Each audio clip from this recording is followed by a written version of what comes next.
একটা হ্যাচকা টান দিতে মেয়েটার পুরো শাড়ি খুলে নিচে পড়ে গেল। পরনে শুধু আর মাত্র 2টা কাপড়। মেয়েটা তখন কেমন 2 হাত দিয়ে মুখটা গুজে রেখেছে, আর এমন বিবস্ত্র অবস্থায় মেয়েটাকে দেখে নিজের ভিতর কামভাবটা পুরো জেগে উঠছে। তাই আস্তে আস্তে ওর সামনে গেলাম। ওর মুখ থেকে হাতটা সরাতেই দেখতে পেলাম কেমন ভয়ার্থ চোখ জোড়া দুটি পানিতে চলাচল করছে। গোলাপি রঙের ঠোঁট দুটি কেমন করে কাঁপছে। মনের ভিতর তখন কামভাবটা আরো তীব্র হয়ে গেল। মুহূর্তেই ওর ঠোঁট দুটি আমার দখলে নিয়ে নিলাম। ও কেমন হাত দিয়ে বাধা দিতে গিয়ে পারল না। খাটের ওপর ওকে ধাক্কা মেরে ফেলে দিলাম। খাটের ওপর শুয়েই মেয়েটা কেমন ভয়ে কাঁপতে শুরু করলো। সেদিকে আমার কোনো ভ্রুক্ষেপ নেই, কারণ 20,000 টাকার বিনিময়ে ও আমার সাথে রাত কাটাতে এসেছে। কি ভাবছেন টাকার কথা কেন বললাম? ও আমার নিজের বউ না, আর মেয়েটাকে এক রাতের জন্য ভাড়া করে এনেছি। পতিতা, হ্যাঁ ও একটা পতিতা মেয়ে। গভীর রাতে যখন মদকে সিগারেট টানতে টানতে মাতাল অবস্থায় হাঁটতে হাঁটতে বাসায় ফিরছিলাম, ঠিক তখনই অনুভব করতে লাগলাম কেউ আমাকে পিছন থেকে ফলো করছে। পিছনে তাকাতেই দেখলাম একটা মেয়ে আমার পিছু নিচ্ছে। মহিলা ছিনতাইকারী না তো? আমার সাথে আবার তখন প্রায় লাখ টাকার উপরে ছিল। প্রতিদিনই হাজার হাজার টাকা নেশা করি আমি। বড়লোক ঘরে নষ্ট ছেলে আমি। বাবা মা কেউ নাই, আছে বুক ভরা কষ্ট আর কোটি কোটি টাকা। যাই হোক, মেয়েটার দিকে মাতাল অবস্থাতেই তাকালাম। দেখলাম মেয়েটা বোরকা পরে আছে। তখন একটু অন্যরকম লাগতে শুরু করলো। এই মেয়ে, এভাবে পিছু নিচ্ছিস কেন? কিরে, কথা বলছিস না কেন? মেয়েটার এমন চুপ করে থাকার কারণে বিরক্ত নিয়ে চলে আসতে লাগলাম। একটু পরে দেখলাম মেয়েটা আবারও আমার পিছু নিচ্ছে। ওই মেয়ে, তোর সমস্যা কি বলতো? কিছু বলতে গিয়ে থেমে গেল। কি বলবি বল, নয়তো আমার পিছু ছাড়। আমাকে কিছু টাকা দিবেন? টাকা চাওয়ার কথা শুনে একটু অবাক লাগলো। তোকে টাকা দেবো কেন, আর কত টাকা দিব? জি 10,000 দিলেই হবে। তোকে এতগুলো টাকা কেন দিতে যাব? আমার কি লাভ এতে? কথাটা শুনে মেয়েটা একটা দীর্ঘশ্বাস ফেললো, আর তারপরই বলল, বিনিময়ে আপনি আমাকে সারা রাতের জন্য পাবেন। লাগবে না, তোকে টাকা দিতে পারবো না। বলেই হাঁটতে যাব, ঠিক তখনই ও আমার পায়ে পড়ে গেল আর অনেক কান্না শুরু করে দিল। প্লিজ আপনি না করবেন না, টাকাটা আমার অনেক প্রয়োজন। আর আমাকে দেখলে আপনি হয়তো না করবেন না, কারণ আমার ভেতর রূপ যৌবন সব আছে। প্লিজ আপনি না করবেন না। 10,000 টাকা না দিলে 5,000 টাকাই দিন, টাকাটা আমার অনেক দরকার, প্লিজ। তো দেখি তো তুই কেমন দেখতে। বলার পরই মেয়েটা বোরকার নিকাবটা খুলে ওর মুখটা বের করলো। মুখটা খুলতেই আমি কেমন অবাক হয়ে গেলাম। চেহারাটাতে এত পরিমাণ মায়া যে যেটা লিখে প্রকাশ করতে পারবো না। পূর্ণিমার চাঁদের চেয়েও সুন্দর। এমন একটা মেয়ে কিভাবে নিজেকে টাকার বিনিময়ে এভাবে অন্যের হাতে তুলে দিচ্ছে, ভাবতেই অবাক লাগছে। যাই হোক, মেয়েটাকে আমার হেব্বি লাইক হয়েছে। তাই 10-এর পরিবর্তে 20,000 টাকা দিব বলেই মেয়েটাকে আমার বাসায় নিয়ে গেলাম। আজ সারা রাত ভোগ করব। এমন একটা সুন্দরী মেয়েকে ভোগ করব ভাবতেই মনের ভিতর কেমন খুশিতে নাচতে লাগলো। মদের নেশার চাইতেও তখন এই মেয়েকে ভোগ করার নেশাটাই আমার বেশি জাগ্রত হলো। যাই হোক, অযথা টাইম নষ্ট করা যাবে না। এবার গল্পে আসা যাক। মেয়েটাকে খাটের উপর ফেলে দিয়েই ওর উপরে শুয়ে পড়লাম। ও বাধা দিতে গিয়েও পারল না, শুধু চোখ দুটি বন্ধ করে রেখেছে। আর ওর ঠোঁট দুটি তখন এমনভাবে কাঁপতে শুরু করলো যে যেটা লিখে প্রকাশ করতে পারবো না। ওর কাঁপা কাঁপা ঠোঁট দুটি আবারও নিজের দখলে নিয়ে নিলাম। ও আবারও কেমন করে একবার আমার দিকে অসহায় দৃষ্টিতে তাকালো, তারপর আবারও চোখ দুটি বন্ধ করে ফেললো। ওর নাকের গরম বাতাস আমার মুখের উপর পড়ছে, পাগল করে তুলছিল আমায় তখন। ওই সময় ওর ঠোঁটের উপর আরো বেশি ঝড় বইতে লাগলো। ওর পুরো শরীরটা কেমন গলাকাটা মুরগির মতো ছটফট করতে লাগলো। আর তখনই মেয়েটা নিজেকে কেমন আমার কাছ থেকে ছুটিয়ে নিল। আর তখনই ও বিছানা থেকে উঠে রুমের এক কর্নারে চলে গেল। আর তখন ওর চোখ দিয়ে কেমন অশ্রু ঝরতে লাগলো। তারপরই আমাকে কাঁপা কাঁপা কণ্ঠে মেয়েটা বলতে লাগলো, আমাকে কি একটু সময় দেওয়া যাবে? যদি আপনি দয়া করে আমাকে একটু সময় দিতেন। একদম ভয়ে কাতর হয়ে কাঁপা কাঁপা কণ্ঠে। মেয়েটার এমন আচরণ দেখে আমি একদমই অবাক হয়ে যাই, কারণ আজ পর্যন্ত অনেক পতিতাকে আমি ভোগ করেছি, কারো মুখে এমন কথা শুনিনি। তবে এই মেয়েটা যেন কেমন, মনে হচ্ছে নিজের ইচ্ছার বিরুদ্ধেও নিজেকে আমার কাছে তুলে দিচ্ছে। আর নয়তো আমি ওকে জোর করে তুলে এনে এগুলো করছি। তারপর ওর প্রতি আমার কোনো মায়া লাগলো না, বরং রাগ হচ্ছিল। আমার খুব ভালো একটা মুহূর্ত নষ্ট করে দিল তখনই। এই পতিতা মেয়ে, এইদিকে আয়। তোদের মতো পতিতাদের এত ছাড় দেবার সময় আমার নেই। 10,000 চেয়েছিস, 20,000 নগদ দিছি। সো আমিও ওই রকমই ভাবে কাজ চালাবো। এইদিকে তাড়াতাড়ি আয়, শালীর পতিতা কোথাকার। যতবারই মেয়েটাকে পতিতা বলেছি ততবারই মেয়েটা কেমন শিউরে উঠেছে। মনে হচ্ছে মেয়েটা প্রত্যেকবারই পতিতা নামক শব্দটা শুনে শক্ট খাচ্ছে। মেয়েটা গুটি গুটি পায়ে আস্তে আস্তে আবারও আমার দিকেই আসছে। আর তখন ওর শরীরটা কেমন কাঁপতেই লাগলো। সুন্দর মুখখানা একদমই লাল বর্ণ ধারণ করছে, চোখের কাজল একদমই লেপটে গেছে। আস্তে আস্তে ও বিছানায় শুয়ে পড়ল আর বলতে লাগলো, আপনি আপনার কাজ শুরু করে দেন, এমনিতেই আপনার অনেক টাইম আমি নষ্ট করে দিছি। বলেই মেয়েটা কেমন অসহায় চোখে আমার দিকে তাকিয়ে আছে। সেদিকে আমার কোনো ভ্রুক্ষেপই নেই।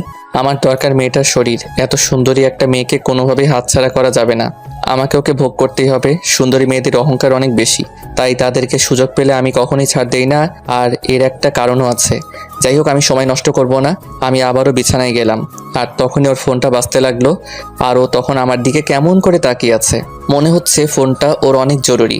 আর আমার ভয় সে ধরছে না, ফোনটা একের পর এক বাজতেই লাগলো। ও কেমন পাগলের মতো দিশেহারা হয়ে গেল, একবার ফোনের দিকে তাকাচ্ছে আর একবার আমার দিকে। তখনই বললাম, এই পতিতা মেয়ে, ফোন ধর আর স্পিকার বাড়িয়ে দিবি। যদি তোর অন্য দলবল হয় তাহলে কিন্তু তোকে এখানেই শেষ করে দিব। ফোন ধরে লাউড দে। ও মাথাটা নাড়ালো আর ফোন ধরার অনুমতি দেবার পর মেয়েটা অনেক খুশি হলো। চোখে পানি থাকার পরও ঠোঁটের কোণে একতরফা একটু হাসি ফুটলো। তখন মেয়েটাকে সত্যি পরিদের চেয়েও হয়তো বেশি সুন্দর লাগছিল। ফোন ধরতেই ওপাশ থেকে কান্নার আওয়াজ ভেসে আসছে। মারে, তুই কই গেছস? আমি আর বাঁচুম না রে মা। ডাক্তার কইছে আমারে বাঁচাইতে হলে মেলা টাকা পয়সা লাগবো, আর আমাকে তো এত টাকা পয়সা নাই। তুই তাড়াতাড়ি আয় মা। ডাক্তার আমার হাসপাতালে থেকে টাকার লইগা বাইরে বের কইরা দিছে। টাকা দিতে পারলে আমার চিকিৎসা করব, নয়তো আর করব না। না মা, তোমার কিচ্ছু হইব না। আমি তোমারে বাঁচামু। তোমার কিচ্ছু হইতে আমি দিমু না। দরকার পড়লে নিজের শেষ করে দিমু, তবু আমার বেহেস্তকে, মাকে টাকার জন্য শেষ হতে দিমু না। তুমি একটু সহ্য করো, আমি টাকা নিয়ে আসতেছি। তুই কই রে মা? এত রাইতে তুই বাইরে কেন? ভালা মাইয়ারা তো এত রাইতে বাইরে থাকে না। আর তুই যদি খারাপ কিছু করস তাহলে কিন্তু আমি এখনই নিজের শেষ কইরা দিমু। না মা, আমি খারাপ কিছু করছি না। আসলে শহরে একটা আঙ্কেলের কাছে আসছি। উনি তোমার এই কথা শুনে অনেকগুলো টাকা দিছে, আর টাকাগুলো নিয়েই আসতেছি। আর অনেক দূরের রাস্তা তো, তাই আসতে অনেক দেরি হইতেছে। আমি আসতেছি মা, তুমি আর একটু অপেক্ষা করো। বলে ফোনটা কেটে দিল আর কেমন করে কান্না করতে লাগলো। বারবারই ও চোখ মুছে নিজেকে ঠিক করে আমার কাছে বিলিয়ে দিতে চাচ্ছিল, কিন্তু ওর চোখের পানি কোনোভাবেই থামছে না। ওর এই কথাগুলো শুনে মুহূর্তে আমি কোনো পাথরের মূর্তি হয়ে গেলাম। আমি কি করছিলাম? এমন একটা অসহায় মেয়েকে আবিচ্ছি। তুই এতটা খারাপ কিভাবে হইলি? তুই তো একটা সময় এমন ছিলি না। তুই তো একটা সময় প্রত্যেকটা মেয়েকে অনেক সম্মান আর শ্রদ্ধা করতি। আর সেই আবিদ তুই কিভাবে মেয়েদের প্রতি এত নীচ হতে পারলি? ভাবতেই বুকটা ফেটে যাচ্ছে। ঘৃণায় নিজেকে শেষ করে দিতে ইচ্ছে করছে। হঠাৎই মেয়েটা বলে উঠল, আপনার টাইম নষ্ট হচ্ছে তো, প্লিজ আপনি আপনার কাজ শুরু করুন, আমি প্রস্তুত। মেয়েটার দিকে তাকাতেই দেখলাম চোখ দুটো কেমন কালো কাজলে লেপ্টে আছে, মুখখানে কত মায়া জুড়ে আছে। আর সেই মুখটা কিভাবে আমার দিকে কেমন অসহায়ভাবে তাকিয়ে আছে। মেয়েটার প্রতি হঠাৎ এত মায়া হচ্ছে কেন? কেন ওর মুখটাকে খুব আপন মনে হচ্ছে? ওর কাছ থেকে একটু দূরে সরে গিয়ে সোফায় বসলাম, আর তখনই একটা সিগারেট ধরালাম। সিগারেট টানতেছি আর ভাবতেছি মেয়েটার মায়ের কি এমন হয়েছে যার কারণে ও এমন একটা পথ বেছে নিছে। কাজ করেও তো পারতো নিজের মায়ের চিকিৎসা করাতে। ভাবতেই সিগারেট টানতে লাগলাম। তখন খেয়াল করলাম মেয়েটা কেমন কাশতে লাগলো। হয়তো সিগারেটটা সহ্য করতে পারছে না, আর মেয়েটা ভয়েও কিছুই বলতে পারতেছে না, শুধু আমার দিকেই তাকিয়ে কাশতে লাগলো। সিগারেটটা নিভিয়ে দিলাম আর ওকে জিজ্ঞাসা করলাম, এটার গন্ধ সহ্য করতে পারো না? না। এদিকে আসো। ও আমার দিকে আস্তে আস্তে এগিয়ে আসলো, আর তখনই বললাম, সোফায় বসো। ও সোফায় বসলো। বসার পরই ওর শাড়িটা এনে ওকে আবার পরিয়ে দিতে লাগলাম। মেয়েটা তখন কেমন অবাক হয়ে আছে আর শাড়ি পরাতে বাধা দিচ্ছে। প্রথমে ভাবছিলাম হয়তো আমি পরিয়ে দিচ্ছি বলে সংকোচ বোধ করছে, পরেও নিজেই বলল, কি হলো, শাড়ি পরিয়ে দিচ্ছেন কেন? আপনি তো এখনো কিছুই করেননি। আপনি আপনার কাজ করবেন না? না। আমার মুখ থেকে না শব্দটা শুনে মেয়েটা কেমন হতভম্ব হয়ে গেল, আর চোখ দুটো বড় বড় করে জিজ্ঞাসা করলো, কেন করবেন না? আমাকে কি আপনার পছন্দ হয়নি? আমি আর বাধা দিব না, কোনো বাধা আসলেও বাধা দিব না। প্লিজ আপনি আপনার কাজ করুন। কান্না করতে করতে আমার পা জড়িয়ে ধরলো। অনেক চেষ্টা করছিলাম কিন্তু পা ছাড়াতে পারছিলাম না। একটা মেয়ে কতটা মায়ের পাগল হলে, কতটা মাকে ভালোবাসলে মাকে বাঁচানোর জন্য নিজের সবকিছু অন্যের হাতে নিজের ইচ্ছায় এইভাবে বিলিয়ে দিতে পারে, সেটা এই মেয়েটাকে না দেখলে কখনোই বুঝতাবি না। দেখো, এই মুহূর্তে আমি কোনো কাজ করার মুডে নাই। আমি এখন কিছুই করব না। প্লিজ আপনি না করবেন না। টাকাগুলো আমার খুব দরকার। তাছাড়া আপনি নিজেই একটু আগে শুনেছেন আম্মু কি বলছে। টাকা না ছাড়া আম্মুকে বাঁচানো যাবে না। যে কোনো মূল্যে আমার টাকা লাগবেই। আচ্ছা, তোমার মায়ের কি এমন হয়েছে যার কারণে তুমি এই পথ বেছে নিছো? মেয়েটা তখন হাউমাউ করে কান্না করে দিল আর কেমন ফুপিয়ে ফুপিয়ে বলতে লাগলো, আমার মায়ের লিভার ড্যামেজ হয়ে গেছে। ডাক্তার বলছে মাকে বাঁচাতে অনেক টাকা লাগবে। বলছিলাম অনেক টাকা লাগবে। কিন্তু কাজ করেও তো তুমি টাকা জোগাড় করতে পারতে, এই পথে আসলে কেন? মেয়েটার এমন অদ্ভুত হাসি দেখে অনেকটা অবাকই হলাম। জিজ্ঞাসা করলাম, হাসছো কেন? সুষ্ঠু সুন্দরভাবে কাজ করার অধিকার হয়তো সৃষ্টিকর্তা কোনো সুন্দরী মেয়েকে দেয়নি, আর এই পথে আসতে আমাকে এই সমাজের মানুষ বাধ্য করেছে আমার ভাগ্য। কিভাবে? আচ্ছা, তোমার এই পথে আসার গল্পটা আমাকে বলবে? খুব শুনতে ইচ্ছা করছে। পতিতাদের জীবন কাহিনী শুনে আপনি কি করবেন? শোনার ইচ্ছা, প্লিজ বলো। মেয়েটাকে অনেক রিকোয়েস্ট করার পর মেয়েটা রাজি হলো। ওপরের দিকে তাকিয়ে মেয়েটা একটা দীর্ঘশ্বাস ফেললো, আর তারপরই বলতে লাগলো, জানেন, ছোটবেলায় আমার বাবা মারা যায়। তারপর থেকে আমার মা আমাকে মানুষের মতো মানুষ করার জন্য অনেক পরিশ্রম করে। নিজে না খেয়ে আমাকে খাওয়াতো, নিজে কষ্ট করে আমার লেখাপড়া চালাতো। হঠাৎ করে একদিন বাসায় এসে দেখি মা অজ্ঞান অবস্থায় মাটিতে পড়ে আছে। তখন মাকে ডাক্তারের কাছে নিয়ে গেলাম। অনেকগুলো টেস্ট করালো। টেস্টের টাকাগুলো মানুষের কাছ থেকে ধার করে পরিশোধ করি, কিন্তু রিপোর্টের পর জানা গেল মায়ের লিভার ড্যামেজ হয়ে গেছে। এখন বাঁচাতে গেলে অনেক টাকার প্রয়োজন, কিন্তু আমার হাতে কোনো টাকা ছিল না। কিভাবে টাকা জোগাড় করা যায় সেটাই তখন ভাবতেছিলাম, কিন্তু কোনো উপায় পেলাম না। কেউ আমাদের পাশে এসে দাঁড়ালো না। চারদিকে শুধু অভাব আর অভাব, আর সবকিছু কেমন কদাকার। আমি তখন সবকিছুই অন্ধকার দেখেছিলাম, কি করব বুঝে উঠতে পারছিলাম না। বলে আকাশের দিকে আর একটা দীর্ঘশ্বাস ফেললো। তারপর অসুস্থ মাকে বাসায় নিয়ে গেলাম। মা বলল ঢাকায় মামার বাসাতে আসতে, কারণ আমার মামা অনেক বড় লোক। হয়তো বোনের অসুস্থতার জন্য উনি আমাদের হেল্প করবে। মায়ের কথা মতোই সেদিন প্রথম এই ঢাকা শহরে আসলাম। মামার বাসায় যেতেই মামা অনেক খুশি হয়, কিন্তু টাকার কথা বলতেই মুখটা কেমন অন্ধকার করে ফেলে। মুখটা অন্ধকার করেই বলল আমাকে কিছুদিন থাকতে, উনি একটা ব্যবস্থা করবে। মাকে এই অবস্থায় ছেড়ে দূরে থাকতে খুব কষ্ট লাগছিল, তবুও থাকলাম, কারণ মাকে তো আমার বাঁচাতেই হবে। এদিকে মামা মাকে হসপিটালে ভর্তি করিয়ে দিল আর আমাকে ওনার কাছে রেখে দিল। দুদিন পর মামি সহ মামাতো বোনেরা কোথাও বেড়াতে গেল। বাসায় আমি একা শুয়ে আছি আর মায়ের কথাই ভাবছিলাম। হঠাৎ কেউ একজন আমার রুমে ঢুকলো। তাকাতেই দেখলাম আমার মামা। আমি একটু হাসি দিলাম, কিন্তু সেই হাসিটা বেশি স্থায়ী হলো না। কেন? কারণ তখনই মামা দরজাটা ভেতর থেকে বন্ধ করে দিল। ভালো মানুষের পেছনে মামার এত জঘন্য একটা রূপ সেদিনই আমার কাছে প্রকাশ পায়। কিছু বুঝে ওঠার আগেই আমার মামা আমার উপর ঝাঁপিয়ে পড়লো। আমাকে বাবা পর্যন্ত ডেকেছিলাম, পায়ে হাতে দিয়ে বারবার বলেছিলাম বাবা যে জায়গায় মামাও সেই একই জায়গায়। আমি তোমার মেয়ের মতো। কিন্তু সেদিন এই অসহায় মেয়েটাকে নিজের আপন মামা নৃশংসতার কাছে রেহাই পেল না, পশুর মতো আমাকে। বলেই কেমন ফুপিয়ে কান্না শুরু করে দিল। ওর কথাটা শুনে আমিও নিজেও কেঁদে দিলাম। কি বলছে এই মেয়েটা? আর কিভাবে মানুষ এতটা নীচ হতে পারে? আল্লাহ, তুমি এর আগে ওই জানোয়ারের বাচ্চাটাকে শেষ করে দিলে না কেন? ওই জানোয়ারের বাচ্চাকে আমি মাফ করব না, আমি নিজে ওকে শেষ করে দিব। আমি তখন কেমন থরথর করে কাঁপতে লাগলাম। একটা মেয়ে কতটা কষ্ট পেতে পারে, কেনই বা এমন পরিস্থিতিতে আসে, ওকে না দেখলে বুঝতেই পারতাম না। মানুষ পতিতাদের অনেক খারাপ বলে, কিন্তু একটা মেয়ে কেন পতিতা হয়, কেন নিজের সবকিছু টাকার জন্য অন্যের কাছে বিলিয়ে দেয়, সেটা হয়তো সবারই অজানা। আর এগুলো ভাবতেই তখন শুধু চোখ দিয়ে টপ টপ করে পানি বের হচ্ছে। কাঁপা কাঁপা কণ্ঠে বলতে লাগলাম, তারপর মেয়েটা উপরের দিকে তাকিয়ে অনেকগুলো দীর্ঘশ্বাস ফেললো। তারপর কিছুক্ষণ নীরবতা। একটু পরে নীরবতা ভেঙে বলতে লাগলো, সেদিন আমার সব কিছু উনি কেড়ে নিয়েছিল। প্রচন্ড ব্যথায় সেদিন বিছানা থেকে উঠতে পারিনি। ওনার হিংস্রতা এতই বেশি ছিল যে আমাকে একটুও ছাড় দেয়নি। ওনার কাজ শেষে আমাকে একটা কথাই বলেছিল, তোকে ভোগ করে অনেক আনন্দ পেলাম, আর মনে রাখিস সেগুলো যদি কাউকে বলিস তাহলে এই ভিডিওটা দেখ। আমাকে তখন একটা ভিডিও দেখালো যেটাতে মামার হিংস্রতাকেই দেখতে পেলাম। ভিডিওটা দেখিয়ে বলল, তোর এই ভিডিও আমি ভাইরাল করে দেব, তোর আম্মুর চিকিৎসার একটা টাকাও দিব না, তোর মা মরে যাবে। তখন নিজের কথা ভুলে গেলাম, মায়ের মুখখানা মনে পড়ে গেল। না, মাকে কোনোভাবেই মরতে দেওয়া যাবে না। তখন আমি চুপ করে গেলাম। এরপর থেকে মামা সহ তার অনেক বন্ধু মিলে প্রতিদিন আমাকে হাত পা বেঁধে জোর করে ধর্ষণ করত, আর আমাকে দিয়ে মামা ব্যবসা শুরু করে দিল। আর তারপর একটা সময় মামা আর মায়ের চিকিৎসার জন্য আগের মতো টাকা দেয় না। মায়ের অবস্থাও দিন দিন খারাপ হতে লাগলো। আমাকে কিছু বললেই আমাকে পতিতা বলে মারধর করত। যখন দেখলাম মায়ের আর চিকিৎসা চলছে না, তখনই ওখান থেকে পালিয়ে বের হয়ে গেলাম, আর বের হয়ে আপনার কাছে। কথাগুলো বলেই মেয়েটা থরথর করে কাঁপতে লাগলো আর প্রচন্ড কান্না করতে লাগলো। আমি তখন নিজেও নিজেকে শান্ত করতে পারছিলাম না। আর এই মেয়েটি কিভাবে নিজেকে শান্ত করবে?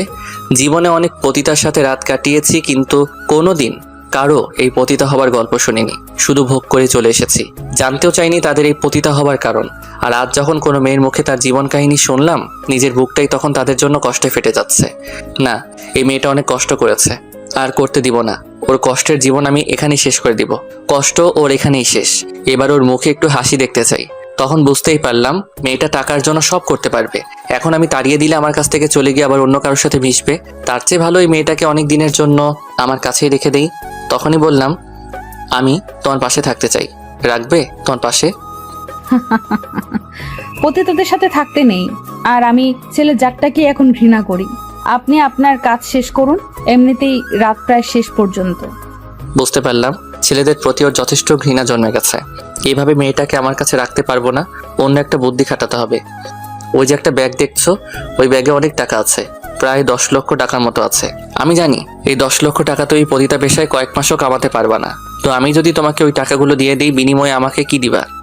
কথাটা বলতেই মেয়েটা কেমন অবাক হয়ে আমার দিকে তাকিয়ে রইলো, আর বলতে লাগলো, আপনি যা চাইবেন তাই। দরকার পড়লে সারা দিন সারা রাত সব সময় আপনার সাথে কাটাবো, কিন্তু তারপরেও আমার মাকে বাঁচানোর জন্য টাকাগুলো দরকার। একটা শর্তে তোমাকে টাকাগুলো দিব। কি শর্ত? কাল থেকে শুরু করে টানা 2 মাসের জন্য তুমি আমার সবসময় আমার সাথে থাকতে হবে। যা বলবো তাই করতে হবে, কোনো কথাই না করতে পারবা না। এই 2 মাসে তোমার কাছে আমার যেটা যেটা ইচ্ছা সব তোমাকে পূরণ করতে হবে। আমার সাথে রাত দিন সবসময় কাটাতে হবে। রাজি আছো? আমি রাজি, তবুও টাকাগুলো আমার চাই। আমার মাকে বাঁচাতেই হবে। অবাক হয়ে গেলাম। মেয়েটা বিন্দু পরিমাণও ভাবার টাইম নিল না, এক কথায় সে রাজি। ভেবে বলছো তো? আমি রাজি। ঠিক আছে, টাকাগুলো তুমি কালই পাবে। আর এখনই আমার সাথে চলো। কোথায়? আপনি আপনার কাজ করবেন না? আমাকে তো সকালে বাসায় যেতে হবে। চুপচাপ এখন আমার সাথে চলো। হুম। তখনই মেয়েটাকে আগে ওর শাড়িটা পরিয়ে দিলাম, আর ওকে ওয়াশরুম থেকে ফ্রেশ হয়ে আসতে বললাম। তারপরও ওকে নিয়ে আমার গাড়িতে উঠলাম। ও কেমন ভয় ভয়ে গাড়িতে উঠলো। প্রচন্ড ভয় পাচ্ছে মেয়েটা, হয়তো ভাবছে তাকে কোথাও নিয়ে কিছু করে ফেলবো। গাড়ি ড্রাইভ করছি, হঠাৎই মেয়েটাকে বললাম, এই মেয়ে, এতক্ষণ আমার সাথে আছো অথচ নামটাই জানি না। আর কাল থেকে তো তুমি আমার সাথেই থাকবা। তো নাম কি তোমার? জি, মোসাম্মদ আনিকা আক্তার। খুব সুন্দর নাম, রূপের সাথে নামের অনেক মিল আছে। আর আমার নাম আবিদ হাসান, সবাই আবিদ বলেই ডাকে। এখন থেকে তুমিও আবিদ বলেই ডাকবা।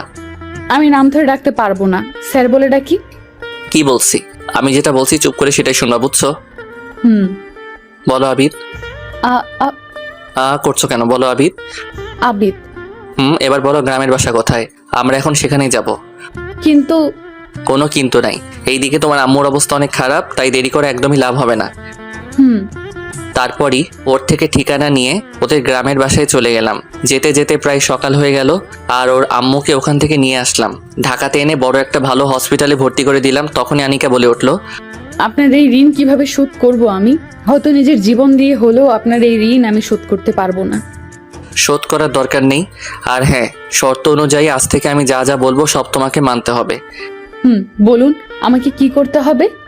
এখন থেকে আমাকে তুমি করে বলবা, আর আমার নাম ধরে ডাকবা। যদি এর ব্যতিক্রম করো তাহলে। এই না, আপনি যেটা বলবেন সেটাই করব। আবার আপনি? তুমি। তোমার আম্মু এখন ঘুমাবে, ডাক্তার ওনাকে ঘুমের ওষুধ দিচ্ছে। আনিকাকে নিয়ে বাসায় আর আসলাম না, একদম কাজী অফিসে চলে গেলাম। কাজী অফিস দেখে আনিকা বলে উঠলো, কাজী অফিসে কেন? আর কার বিয়ে? তোমার আর আমার বিয়ে। মানে? তুমি আমার কাছে 2 মাস পর্যন্ত আছো, আর আমি তোমাকে পতিতা পরিচয় আমার বাসায় রাখতে পারবো না। সো 2 মাসের জন্য আমার বউ হয়ে থাকবা। কথাটা শোনার পর আনিকা কেমন থ হয়ে গেল। 2 মাসের জন্য বিয়ে? আমি পারবো না এই বিয়ে করতে। দেখো, শর্ত অনুযায়ী তোমাকে করতেই হবে। আর আমার সাথে 2 মাস ওইভাবে মেলামেশা করলে পাপের পরিমাণটা অনেক বেশি হবে। আর এইভাবে করলে সেটা আর হবে না। হাসছো কেন? হাসবো না তো কি করব? তোমরা বড় লোকরা পারো বটে। তোমাদের কাছে সবকিছুই কেমন পুতুল খেলা মনে হয়। আর আমাদের পুতুল ভেবে কত কিছুই না করছো। সবই টাকা। তবে কষ্ট নেই, আমি পুতুল হয়ে তোমার খেলায় থাকতে রাজি আছি। কারণ এত কিছু জানি না, চলো। তারপর আনিকার সাথে শর্ত মোতাবেক বিয়েটা হয়েই গেল। 2 মাসের জন্য একটা পতিতা মেয়েকে বিয়ে করে নিলাম। ওকে নিয়ে বাসায় চলে আসলাম। আপাতত একটা বাসর সাজালাম। বাসর ঘরে আনিকা বসে আছে। ঢুকতেই আমাকে সালাম করলো। আরে আরে, সালাম করছো কেন?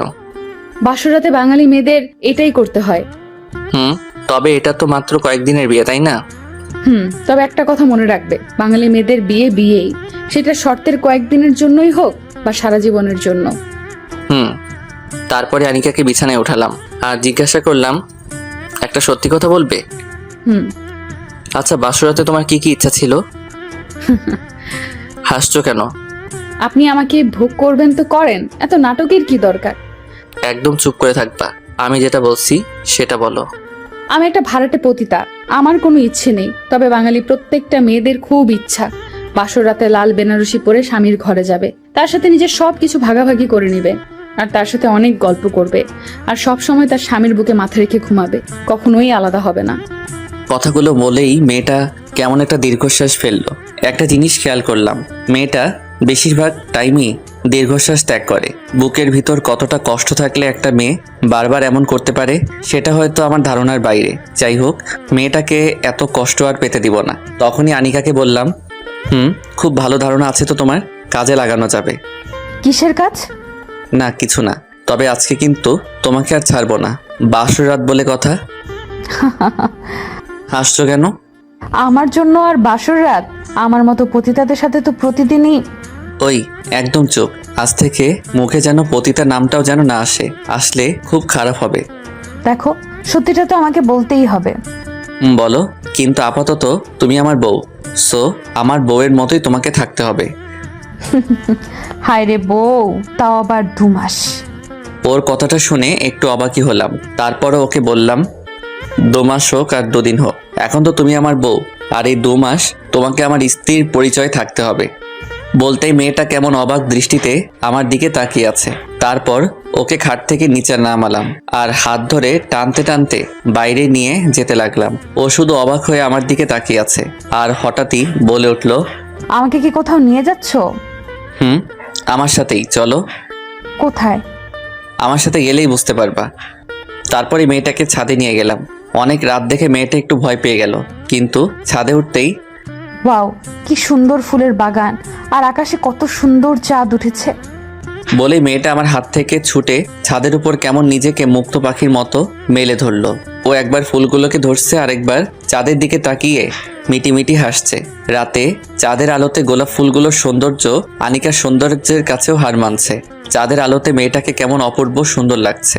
সত্যি তখন আমি অনেক খুশি হয়ে গেলাম, কারণ মেয়েটা আজ খুব খুশি। তখন আকাশের দিকে তাকিয়ে আল্লাহকে মনে মনে একটা ডাক দিয়ে বললাম, আল্লাহ, এই মেয়েটাকে যেন সবসময় এমন হাসি খুশি রাখতে পারি, আর কখনোই যেন ওকে কষ্ট না দেই। বলেই মেয়েটার দিকে তাকালাম। ঠিক তখনই দেখলাম মেয়েটা এক জায়গায় কেমন জড়সড় হয়ে কান্না করতে লাগলো। হঠাৎ করে ওর এমন আচরণ দেখে ভয় পেয়ে গেলাম, আর ও তখন আমার সামনে এসেই বলতে লাগলো, প্লিজ আমাকে এখান থেকে নিয়ে যাও, আমার সহ্য হচ্ছে না। হঠাৎই ওর মুখে এমন কথা শুনে আরো বেশি অবাক হয়ে গেলাম। একটু আগে যে মেয়েটা অনেক হাসি খুশি ছিল, আর মুহূর্তেই ওর কি হয়ে গেল?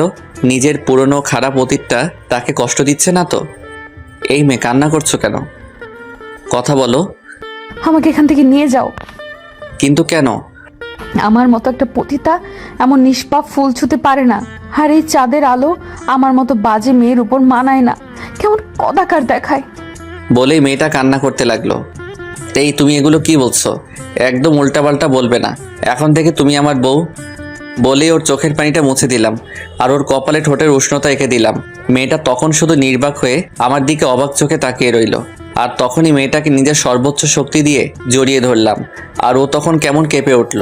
যখন আমার কাছ থেকে ওকে ছুটালাম, তখন ও কেমন করে যেন আমার দিকে তাকিয়ে আছে। হয়তো আনিকা ভাবছে ওর সাথে আমি যা করছি সবই ওকে ভোগ করার জন্য, বা তার অসহায়ত্বর সুযোগ নেওয়ার জন্য। কিন্তু আমার মনে শুধু একটা কথাই, যতদিন বেঁচে থাকবো কোনোভাবেই আর এই মেয়েটাকে কষ্ট দিব না, সব সময় ওর পাশে থাকবো।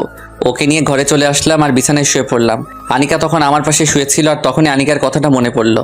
একটু আগে বলেছিল বাঙালি মেয়েরা চায় সবসময় তার স্বামীর বুকে মাথা রেখে ঘুমাতে, হয়তো ওরও এমনটাই ইচ্ছে ছিল। যাই হোক, তখনই আনিকাকে জড়িয়ে ধরলাম, আর ও একদম চুপ হয়ে শুধু আমাকে দেখছিল। তখন ওর মাথাটা আমার বুকে রাখতে বলে ওকে জড়িয়ে ধরে ঘুমিয়ে পড়লাম। সকালবেলা ঘুম ভাঙতেই দেখলাম মেয়েটা এখনো ঘুমিয়ে আছে। আহ, কি নিষ্পাপ মুখ, একদম ছোট বাচ্চাদের মতো করে ঘুমিয়ে আছে। তখন ওর কপালে আলতো করে একটা চুমু দিতেই ও কেমন জেগে উঠলো, আর আমার দিকে একবার তাকিয়েই নিচু হয়ে গেল। তারপর দুজনে ঘুম থেকে উঠলাম, ফ্রেশ হয়ে খেয়ে দুজনেই হাসপাতালে আনিকার আম্মুর কাছে চলে গেলাম। ওর আম্মু তখন ঘুমাচ্ছিল, ওকে হসপিটালে রেখেই চলে আসলাম। আর আসার আগে ওকে বলে এসেছি কোনো কারণেই যেন বাইরে বের না হয়, সবসময় আম্মুর পাশে যেন থাকে, আর কোনো কিছু লাগলে আমাকে যেন ফোন দেয়। মেয়েটা শুধু মাথা নাড়ছিল। আমি অফিসে চলে গেলাম। আজ অনেক দিন পর অফিস যাচ্ছি। সবাই আমাকে দেখে আজ একটু বেশিই অবাক, কারণ অনেক দিন অফিসে যাই না। যাই হোক, আনিকাকে নিজের লাইফে জড়ানোর সাথে সাথেই ভাবলাম নিজেকেও ঠিক করে ফেলি, ভালো হয়ে যাই, আর ওকে নিয়ে সুখেই থাকি। 15 দিন পর আনিকার আম্মু এখন অনেকটাই সুস্থ, কিন্তু আরও কিছুদিন হসপিটালে থাকতে হবে আর একটা অপারেশন করতে হবে।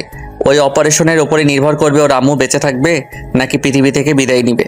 তবে ডাক্তার যতটা আমাকে বলেছে, বেঁচে যাবার সম্ভাবনাই বেশি। আর এই কথাগুলো আনিকা জানে না। সে জানে ওর আম্মু সুস্থ আছে আর খুব শীঘ্রই আবার আগের মতো হয়ে যাবে। আনিকা আমার লাইফে আসার পর আমি অনেক পাল্টে গেলাম। আমার অফিস সবকিছু এখন নিয়মিত চলে। তবে এখনো আমার একটা ভালো কাজ বাকি আছে, সেটা হলো আনিকার মামা ওই জানোয়ারের বাচ্চাটাকে শেষ করে দেওয়া। এখন প্রতিদিনই আনিকা আমার বুকে মাথা রেখে ঘুমায়, খুব শান্তি লাগে মনে। কিন্তু সবকিছুর ভিতরে আনিকা কেমন অস্বস্তি ফিল করতো। এই তো সেদিন রাতের বেলা। আনিকা, তুমি কি কাল আমার সাথে আমার অফিসে যাবে? কেন? না, বলছিলাম কি, আমার সাথে একটু ঘোরাঘুরি করলে হয়তো তোমার ভালো লাগতে পারে। ভালো ভালো বলতে আমার জীবনে কিছুই নেই, সবই অন্ধকার। তবে আমার জন্য তোমাকে চিন্তা না করলেও চলবে। তুমি নিজের জন্য চিন্তা করো। ওর এমন কথা শুনে একটু হতাশ হলাম। তারপর আবারও বললাম, চলোই না, একটু তোমার ভালো লাগতে পারে। পরের দিন সকালে আনিকাকে নিয়ে অফিসে গেলাম। সবাই কেমন আমাদের দিকে হা করে তাকিয়ে আছে। আমার সব ফ্রেন্ডদের সাথে ওর পরিচয় করিয়ে দিলাম আর সবাই আমাদেরকে স্বাগত জানালো। ঠিক তখনই আমার অফিসের ম্যানেজার আমার ওখানে আসলো। উনি আসার পরে আনিকা কেমন অস্থির হয়ে যাচ্ছিল, বারবার নিজেকে আড়াল করতে যাচ্ছিল। ঠিক তখনই ম্যানেজার বলে উঠলো, স্যার, এই বেশ্যাটাকে আর এখানে কেন? সবার সামনে কথাটা বলতে আনিকা কেমন ভয়ে কাঁপতে লাগলো আর আমার মুখের দিকে তাকিয়ে থরথর করে কাঁপতে লাগলো। সবাই তখন কেমন করে যেন আনিকার দিকে তাকিয়ে রইলো। আনিকার চোখ বেয়ে গাল দিয়ে পানি বের হচ্ছিল। ওর চোখে পানি দেখে নিজেকে ঠিক রাখতে পারলাম না। ম্যানেজার সাহেব, ভদ্রভাবে কথা বলুন। এভাবে কথা বলার অধিকার আপনাকে কে দিয়েছে? স্যার, যেটা সত্যি সেটা তো আমাকে বলতেই হবে। এই মেয়ে একটা পতিতা, চরিত্রহীনা, আর ওর সাথে আপনি কত টাকা দিয়ে ভাড়া করেছেন? মালটা কিন্তু... কি বললি কুত্তার বাচ্চা? বলেই সবার সামনে ম্যানেজার মারা শুরু করে দিলাম। সবাই তখন আমাকে থামাতে চেষ্টা করলো, কিন্তু পারছিল না। এক পর্যায়ে সবাই ওরা ম্যানেজারকে বাইরে বের করে দিল। আমার মাথায় তখন রক্ত উঠে পড়েছিল। ঠিক সেই মুহূর্তে আনিকাকে এভাবে কষ্ট দেবার কারণেও খুব কষ্ট লাগছিল। মেয়েটা আসতে রাজি ছিল না, আর আমার কথায়ও এসে সবার সামনে এইভাবে সেই নিজের দোষে আজ আবারও কষ্ট পেল। পুরোনো অতীতটা ওকে ভুলাতে গিয়ে মনেও করিয়ে দিলাম। ভাবতে নিজের উপর তখন রাগ হতে লাগলো। তখনই আনিকাকে খুঁজতেই দেখলাম আনিকা নেই। ও গেল কোথায়? ওকে খোঁজা শুরু করলাম, কিন্তু পাচ্ছিলাম না। বুকের ভিতর কেমন অস্থিরতা কাজ করছিল। ও যদি নিজের কোনো ক্ষতি করে ফেলে তাহলে তো নিজেকে আমি ক্ষমা করতে পারবো না। সব দোষ আমার, কেন যে ওকে এখানে আনতে গেলাম। কিন্তু ও কোথায়? খুঁজতে লাগলাম আনিকাকে, কিন্তু পাচ্ছি না। অফিসে দারোয়ানকে জিজ্ঞাসা করতেই বললো ও নাকি বেরো হয়নি। তাহলে গেল কোথায়? খুব কষ্ট লাগছিল। নিজের একটু ভুলের জন্য ওকে হারিয়ে ফেলবো না তো। হঠাৎ অফিসের একটা কর্মচারী এসে বললো ও নাকি ছাদে গেছে। তাই আর এক মুহূর্ত দেরি করলাম না, একটা দৌড় মারলাম আর ছাদে চলে গেলাম। দেখলাম মেয়েটা ছাদ থেকে ঝাঁপ দিতে যাচ্ছে। ঠিক তখনই মেয়েটার হাত ধরে ফেললাম। এই তো সাহস হলো কিভাবে এভাবে নিজেকে শেষ করে দেবার? আমি বাঁচতে চাই না। আজ আমার জন্য তোমার কত বড় ক্ষতি হয়ে গেছে। একদম কোনো কথা বলবি না, আমার কিছুই হয়নি। ঠিক তখনই মেয়েটা আমার পায়ে পড়ে গেল। আজ আমাকে হেল্প করতে এসে আপনাকে কতটা অপমান সহ্য করতে হচ্ছে। সবার সামনে আপনাকে কত ছোট হতে হচ্ছে। প্লিজ আনিকা, এইভাবে বলো না। শব্দ আমার। আমি তোমাকে না আনলে হয়তো তোমাকে এই অপমান সহ্য করতে হতো না। তুমি আমাকে মাফ করে দাও আমার জন্যই। এই, তুমি এগুলো কি বলছো? আমার কোনো সমস্যা হয়নি। আমি তো পতিতা, তাই না? আর পতিতাদের এগুলো শুনে কোনো সমস্যা হয় না। তবে তোমার... বলে আবার কান্না শুরু করে দিল। দেখো, একদম কান্না করবা না। আর মরতে যাচ্ছ কেন? তুমি যদি মরে যাও তোমার মাকে কে বাঁচাবে? মায়ের জন্যই তো বেঁচে আছি, কিন্তু আমি যা নিতে পারছি না। ওই মানুষটা আমার জীবনটাকে শেষ করে দিছে, শেষ করে দিছে। বলে কান্না করতে লাগলো। কোন মানুষটা? না, কিছু না। কোন মানুষ আমাকে বলো। না, কেউ না। বলো বলছি। আর ওই ম্যানেজার তোমাকে কিভাবে চিনে? কান্না করতেই লাগলো। বলো বলছি, ও তোমাকে কিভাবে চিনলো? ও আমাকে চেনে, কারণ ওই আমার মামা। কথাটা শুনে মাথাটা নষ্ট হয়ে গেল। কি, যে জানোয়ারের বাচ্চাটাকে আমি শেষ করার জন্য ভাবছি, যে জানোয়ারটা একটা মেয়ের সুন্দরভাবে বাঁচার অধিকার নষ্ট করে দিচ্ছে, যে জানোয়ারের বাচ্চা একটা পবিত্র দেখে জানোয়ারের মতো ঝাঁপিয়ে পবিত্র সম্পর্ক নষ্ট করে মেয়েটাকে অপবিত্র করেছে, সে আমার কোম্পানিরই ম্যানেজার। তাকে তো আমি শেষই করে দিব। মৃত্যুর যন্ত্রণা যে কতটা কষ্টের তাকে আমি বুঝিয়ে দিব। তুই মরার জন্য প্রস্তুত হ, কুত্তার বাচ্চা। আমাকে এই অন্ধকারে তুলে আনার কারণ কি? আর আপনি কে? তোর জম। আপনি সামনে আসুন আর আমাকে প্লিজ ছেড়ে দিন। আমাকে কেন তুলে এনেছেন? কেউ লাইটটা অন করো। ঠিক তখনই লাইট অন হয়ে গেল। আর লাইট অন হতে উনি বলে উঠলো, স্যার, আপনি? ম্যানেজার সাহেব কেমন আছেন? খুব ভালো। আচ্ছা ম্যানেজার সাহেব, এভাবে ঘামছেন কেন? আমাকে লোক দিয়ে কেন উঠিয়ে এনেছেন? শুধুমাত্র কিছু হিসাব নিকাশের জন্য। ওইগুলো তো অফিসে মেটাতে পারতেন, আর আমি সব হিসাব তো আপনাকে দিয়ে দিয়েছি। ম্যানেজার সাহেব, অফিসের হিসাব অফিসে দিচ্ছেন, কিন্তু জীবনের হিসাব একটু মিলিয়ে নিব না? মানে কি স্যার? আচ্ছা ম্যানেজার সাহেব, আপনাকে কিছু প্রশ্ন করব। করেন, তবে কি প্রশ্ন? বেশি কিছু না। আচ্ছা ম্যানেজার সাহেব, আপনার ছেলে মেয়ে কয়জন? কেন? যেটা বলছি উত্তর দেন। এক মেয়ে আছে। খুব ভালো। আরেকটা প্রশ্ন, কি? আপনি কি আপনার মেয়েকে রেপ করতে পারবেন? স্যার, মুখ সামলিয়ে কথা বলুন, নয়তো। নয়তো কি? একদম চুপ করে থাকবি জানোয়ারের বাচ্চা, নয়তো এখনই একদম উপরে পাঠিয়ে দিব। আপনি এমন করছেন কেন স্যার? নিজের মেয়েকে রেপ করতে পারবি না, তাহলে কেন নিজের ভাগ্নিকে এই কাজ করলি? সেও তো তোর নিজের মেয়ের মতোই ছিল। আমি কিছু করিনি, আমাকে ছেড়ে দিন, আমি কিছু করিনি। আনিকা, এদিক আসো। বলতে আনিকা আস্তে আস্তে হাঁটতে হাঁটতে সামনে এসে উপস্থিত। আনিকা, ওকে শেষ করে দাও, এই নাও পিস্তল। না, ওকে আমি এটা দিয়ে গুলি করে মারবো না, ওকে আমি দা দিয়ে কুপিয়ে কুপিয়ে মারবো। না মা, আমাকে ছেড়ে দে মা, তুই তো আমার মেয়ের মতো, আমি না তোর মামা, আমাকে মারিস না। ঠিক তখনই আনিকা দা দিয়ে প্রথম আঘাতটা ওর ডান হাতে করলো আর বলল, এই হাত দিয়ে সেদিন আমার গায়ে প্রথম টাচ করেছিস। মা, তুই আমার মা, তুই আমার মেয়ে, আমাকে মারিস না, আমি তোর মামা, আমাকে মারিস না মা। মা, ও মা, আমাকে মারিস না তুই। মা বলছিস? ছি, ওয়াক, থু, তোর মুখে থুতু। কোথায় ছিল তোর মা যেদিন জানোয়ারের মতো একটা অসহায় মেয়ের উপর ঝাঁপিয়ে পড়েছিলি? তুই মাফ পাওয়ার যোগ্য না, যে নিজের ভাগ্নিকে। বলি আরো একটা আঘাত। তারপর আনিকা কেমন পাগলের মতো একের পর এক আঘাত করতেই লাগলো। হয়তো সেদিনের কষ্টের ঝাল আজ খুব ভালোভাবেই নিচ্ছে। মুহূর্তেই ওর মামা শেষ। তারপর আনিকা তখনও উন্মাদের মতোই আঘাত করতেই লাগলো। আর ওই পাপীকে ওখানেই শেষ করে দিলাম। এমন পাপীর কোনো মাফ নেই। সমাজে যারা এমন কাজ করে তারা কুকুরের চেয়েও নিকৃষ্ট। আর এত নিকৃষ্টদের সমাজে বাঁচার অধিকার নেই। ওদের মতো মানুষদের জন্যই সমাজে সৃষ্টি হয় হাজারো পতিতা, ধ্বংস হয়ে যায় হাজারো মেয়ের স্বপ্ন। বেছে নিতে হয় পতিতা বৃত্তিকে, নয়তো আত্মহত্যা করে চলে যেতে হয় পরপারে। আনিকাকে নিয়ে বাসায় চলে আসলাম আর দুজনেই ফ্রেশ হয়ে খাওয়া দাওয়া করলাম। খুব ক্লান্ত, তাই শুয়ে পড়লাম। ঠিক তখনই আনিকাও আমার পাশে শুয়ে পড়লো। আনিকাকে একটা টান দিয়ে বুকের উপরে তুলে নিলাম। ও তখন একদম চুপ করে আছে। এই মেয়ে, বালিশে শুয়েছিলে কেন? তোমাকে বলছি না সবসময় আমার বুকের উপর মাথা রেখে ঘুমাবে? হাসছো কেন? হাসবো না তো কি করব? দুদিন পর তো এমনিতেই বালিশে ঘুমাতে হবে, তাই না? আর তো মাত্র 26টা দিন বাকি আছে, তাই না? এরপরে তো তোমার 2 মাস শেষ। তবে যাই হোক, তোমার প্রতি চিরকৃতজ্ঞ থাকবো। ওর মুখে কথাগুলো শুনে খুবই অবাক লাগছিল, কারণ দিনগুলো আনিকা যে এত ভালোভাবে হিসাব রাখবে বুঝতেই পারিনি। সময় যেতে যেতে যে এতগুলো দিন চলে গেছে সেটাও বুঝতেই পারিনি। কিন্তু ও কি বুঝতেছে না আমি ওকে এখন ভালোবাসি বলেই ওর পাশে আছি? কি হলো আবিদ সাহেব, চুপ কেন? না, এমনিতেই। আচ্ছা, তোমাকে একটা কথা বলবো। বলো। এই যে তুমি সেই প্রথম দিন থেকেই আমার এত উপকার করছো, তারপর আবার শর্ত মোতাবেক বিয়ে করে এতগুলো টাকাও দিয়েছো, আজ আবার আমাকে একটা জানোয়ারকে শেষ করতেও সাহায্য করেছো, এই সবই তো আমাকে ভোগ করার জন্য, তাই না? তাহলে আমাকে তো এখনো ভোগ করোনি, কিন্তু কেন? ওর কথাটা শুনে বুকটা কেমন ধুক করে উঠলো। উপরের দিকে তাকিয়ে একটা দীর্ঘশ্বাস ফেলেই মনে বললাম, ও কি ভাবছে এগুলো?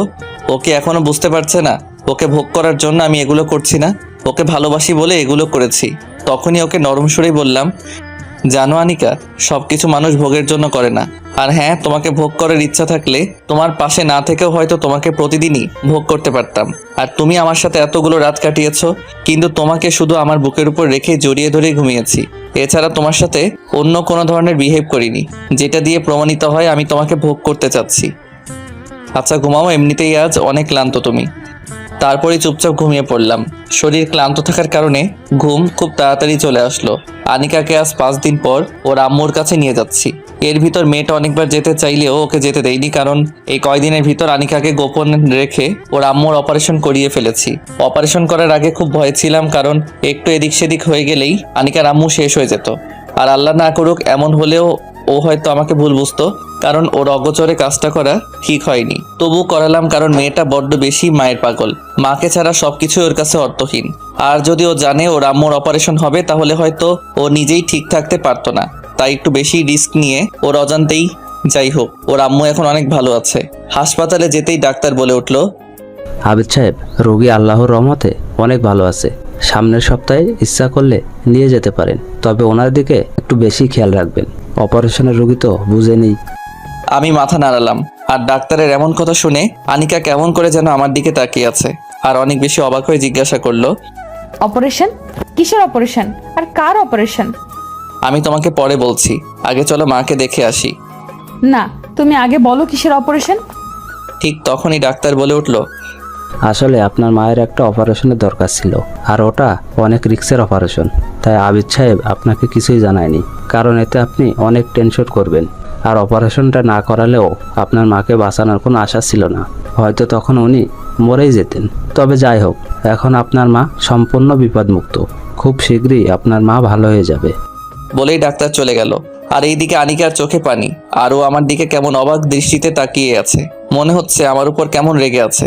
আমি তখন আনিকার হাতে ধরলাম আর ওর আম্মুর কাছে চলে গেলাম। ভিতরে যাওয়ার পরই আমাদের কথার আওয়াজ শুনে ওর মা জেগে উঠলো। তুই এসেছিস মা? আর তুই এত শুকিয়ে গেছিস কেন? ঠিক মতো খাওয়া দাওয়া করিস না নাকি? তুই যদি এমন করিস তাহলে কিন্তু আমি আর ওষুধ খাবো না। এগুলো বলো না মা, তুমি কেমন আছো?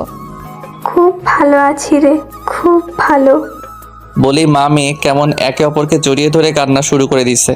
আর আনিকার মা কেমন করে আনিকার কপালে চুমু দিচ্ছে, আর কেমন করে বুকে আগলে রেখেছে। ওদের এই দৃশ্যটা দেখে নিজের অজান্তেই চোখ দিয়ে চোখের নোনা পানি বের হয়ে গাল বেয়ে বেয়ে পড়তে লাগলো। আর নিজের বাবা মায়ের কথা খুব মনে পড়তে লাগলো। বাবা মা যে কি জিনিস সেটা যে হারিয়েছে সেই ভালো জানে। খুব মিস করছিলাম বাবা মাকে। আমার মতো এতিমের কাছে যে বাবা মায়ের ভালোবাসার মূল্য কত বেশি, সেটা একমাত্র আমি এতিমই জানি। ঠিক তখনই আনিকার মা আমাকে ডাক দিল। বাবা, তুই কান্না করছো কেন? আসলে মায়ের কথা খুব মনে পড়ছে, আজ খুব মিস করছি। কেন, তোমার বাবা মা কোথায়? না, ছোটবেলায় তারা মারা গেছে, এতিম করে চলে গেছে আমায়। কে বলেছে তুমি এতিম? আমি কি তোমার মা না? এদিকে আসো বাবা। তখনই দৌড়ে ওনার কাছে যেতেই উনি আমাকে জড়িয়ে ধরেই বলতে লাগলো, আজ থেকে তুমিও মার ছেলে। আহ, কি শান্তি, কলিজাটা জুড়িয়ে গেল। তখনই আমি বললাম, আচ্ছা আমি কি আপনাকে আজ থেকে মা বলে ডাকতে পারি? কেন পারবে না, অবশ্যই ডাকবে।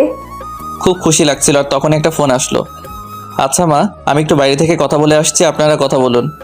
যাও বাবা। তারপরে আমি বাইরে বের হয়ে গেলাম। প্রায় 20 মিনিট পর ভিতরে যাব, তখনই দরজা বাইরের থেকে শুনতে পেলাম, মারে, ছেলেটা কে? এই তো আমার ক্ষণিকের ফ্রেন্ড। মারে, ছেলেটা অনেক ভালো রে। তুই জানোস ছেলেটা এই কয়টা দিন কিভাবে আমার পিছনে খাটছে? কত সময় আমার পিছনে শেষ করছে, প্রত্যেকটা দিন আমার সেবা করছে। তোমার অপারেশন হয়েছে আমাকে বলেনি কেন? আমি নিষেধ করেছিলাম, কারণ তুই শুনলে অনেক ভেঙে পড়বি। তবে যাই হোক, ছেলেটাকে আমার খুব ভালো লেগেছে। এমন একটা ছেলে যদি... থাক মা, আর বলো না। কেন? কারণ ও অনেক বড় লোক। তারপরও রে মা, আমার মনে হয় ওই ছেলেটা তোরে ভালোবাসে, নয়তো... মা, আর বলো না প্লিজ।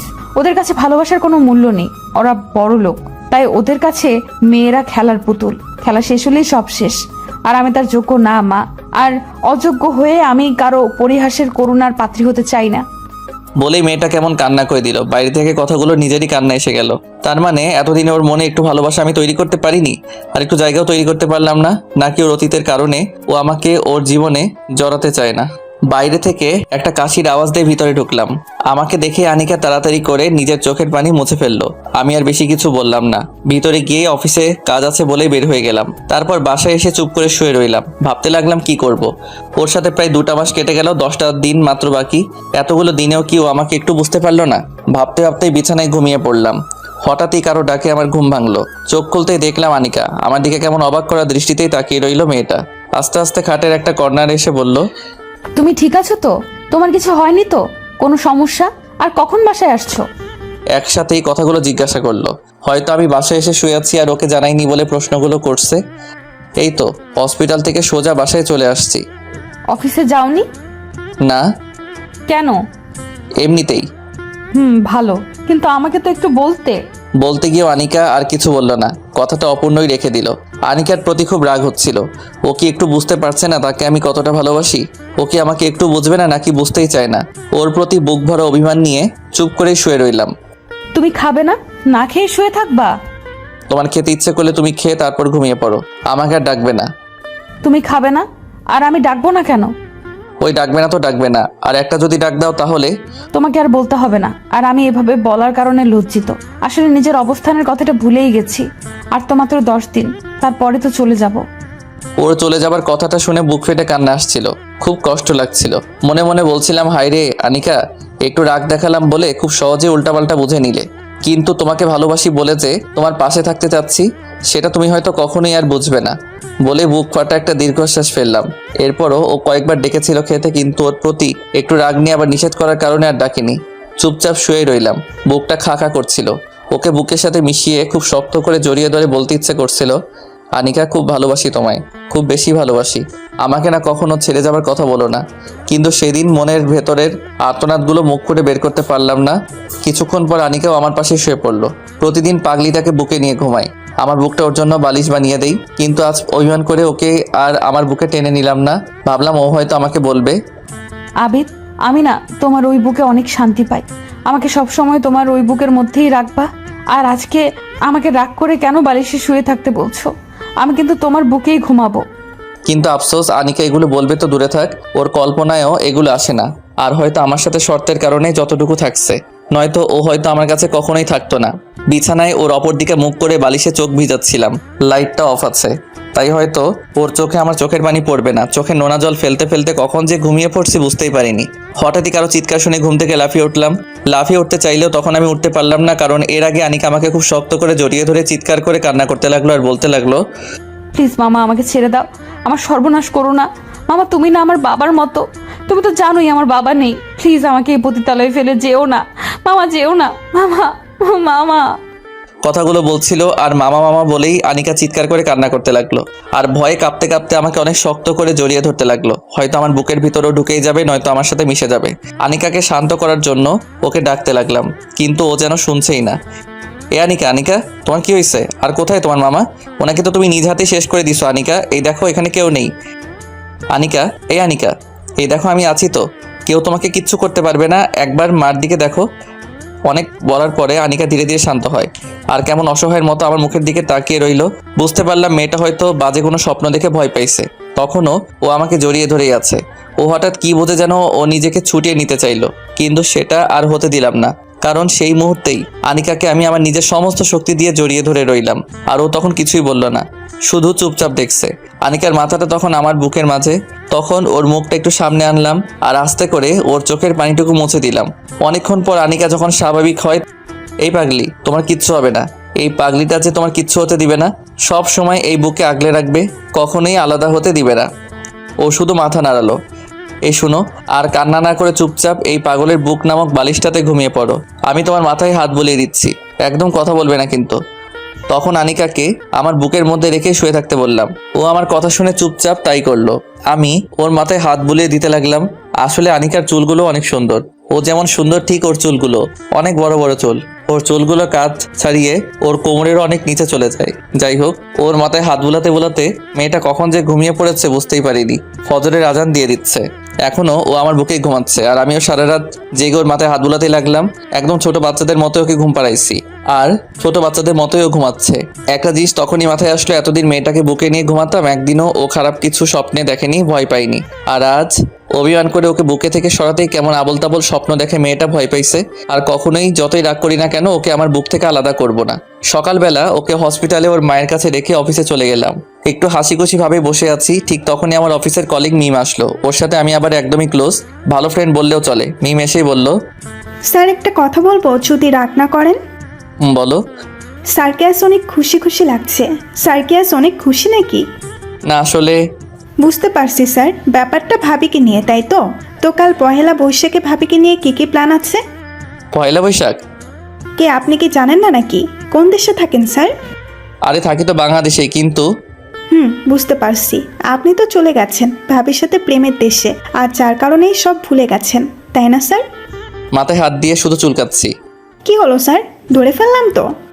আগে বলে দুজনে হো হো করে হেসে উঠলাম। তখনই আমি ওকে বললাম, আচ্ছা মিম, পয়লা বৈশাখে তোমার ভাবিকে কিভাবে অনেক খুশি করা যায় বলো তো? আসলে স্যার, বাঙালি মেয়েরা তার স্বামীর কাছ থেকে তেমন কিছুই চায় না, শুধু চায় স্বামীর একটু ভালোবাসা। তবে কাল ভাবিকে নিয়ে বৈশাখী মেলায় ঘুরতে পারেন, এতে ভাবি অনেক খুশি হতে পারে। থ্যাংক ইউ মিম, কিন্তু দুজনে কি কি পরে গেলে ভালো হয়? স্যার, পোশাক বলতে কাল কিন্তু অবশ্যই ভাবিকে সাদা আর লাল রঙের মিশ্রণের একটা শাড়ি, খোপায় ফুল পরে সাজতে বলবেন। আর আপনি সাদা পায়জামা আর একটি লাল ফতুয়া বা পাঞ্জাবি পরে গেলে হয়তো অনেক ভালোই হবে।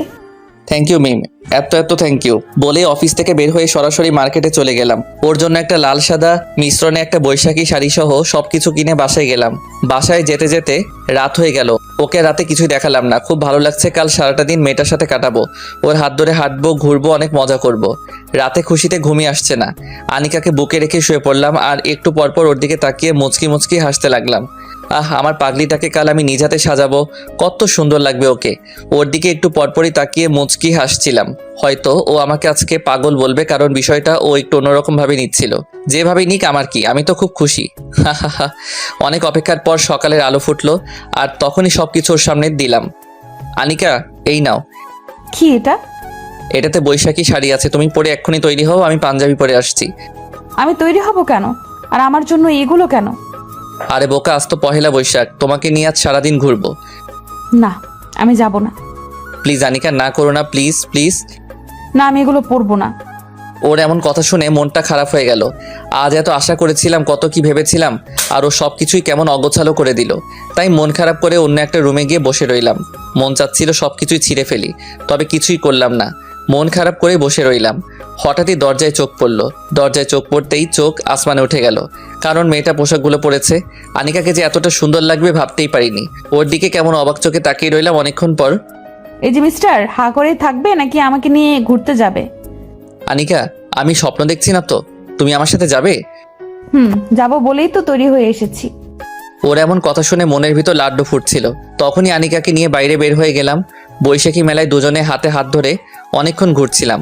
সব কাপলদের আর বিবাহিতদের জুটির ভিতর কেমন আমাদের জুটিটাই বেশি ভালো মনে হচ্ছিল। যার সাথে এমন একজন মানুষ আছে, তার জুটি কি খারাপ হতে পারে নাকি? ওর হাত ধরে বৈশাখী মেলার ভিতর হাঁটাহাঁটি করছিলাম। কত শান্তি। আনিকার হাত ধরে আজ হাঁটাহাঁটি করছি। তখনই মনে মনে বলতে লাগলাম, শুভ নববর্ষ। আর এই শুভ নববর্ষ আমার জন্য শুভ দিন। ভাবতেই কেমন খুশিতে মন আনচান করছিল। ঠিক তখনই একটা ছোট বাচ্চা এসে আনিকার কাপড়ের আঁচল ধরে টানতে লাগলো। বাচ্চাটা একদমই খালি গায়ে আর পরনে শুধু একটা শর্ট প্যান্ট, তাও সেটা অনেক নোংরা আর ছেঁড়া। বয়স আনুমানিক 8 থেকে 9 বছর। এইটুকু একটা বাচ্চার এমন অবস্থা দেখলে কান্না বুকটা কেঁপে উঠবে। ওই বাচ্চাটা আনিকার কাপড় ধরে বলতে লাগলো, আফা 2টা টাকা দেন না, খুব ক্ষুধা লাগছে, দেন না আফা 2টা টাকা। চুপ করে বাচ্চাটার দিকে চেয়ে আছে। আফা দেন না 2টা টাকা, খুব খিদা লাগছে। তোমার নাম কি বাবুমণি? সূচনা। তোমার বাবা মা কই? বাপ মা নাইকা। তাহলে থাকো কই? রাস্তার সাইডে। রাতে থাকো কই? স্টেশনের রাস্তার মোড়ে। দেন না 2টা টাকা, অনেক খিদা লাগছে।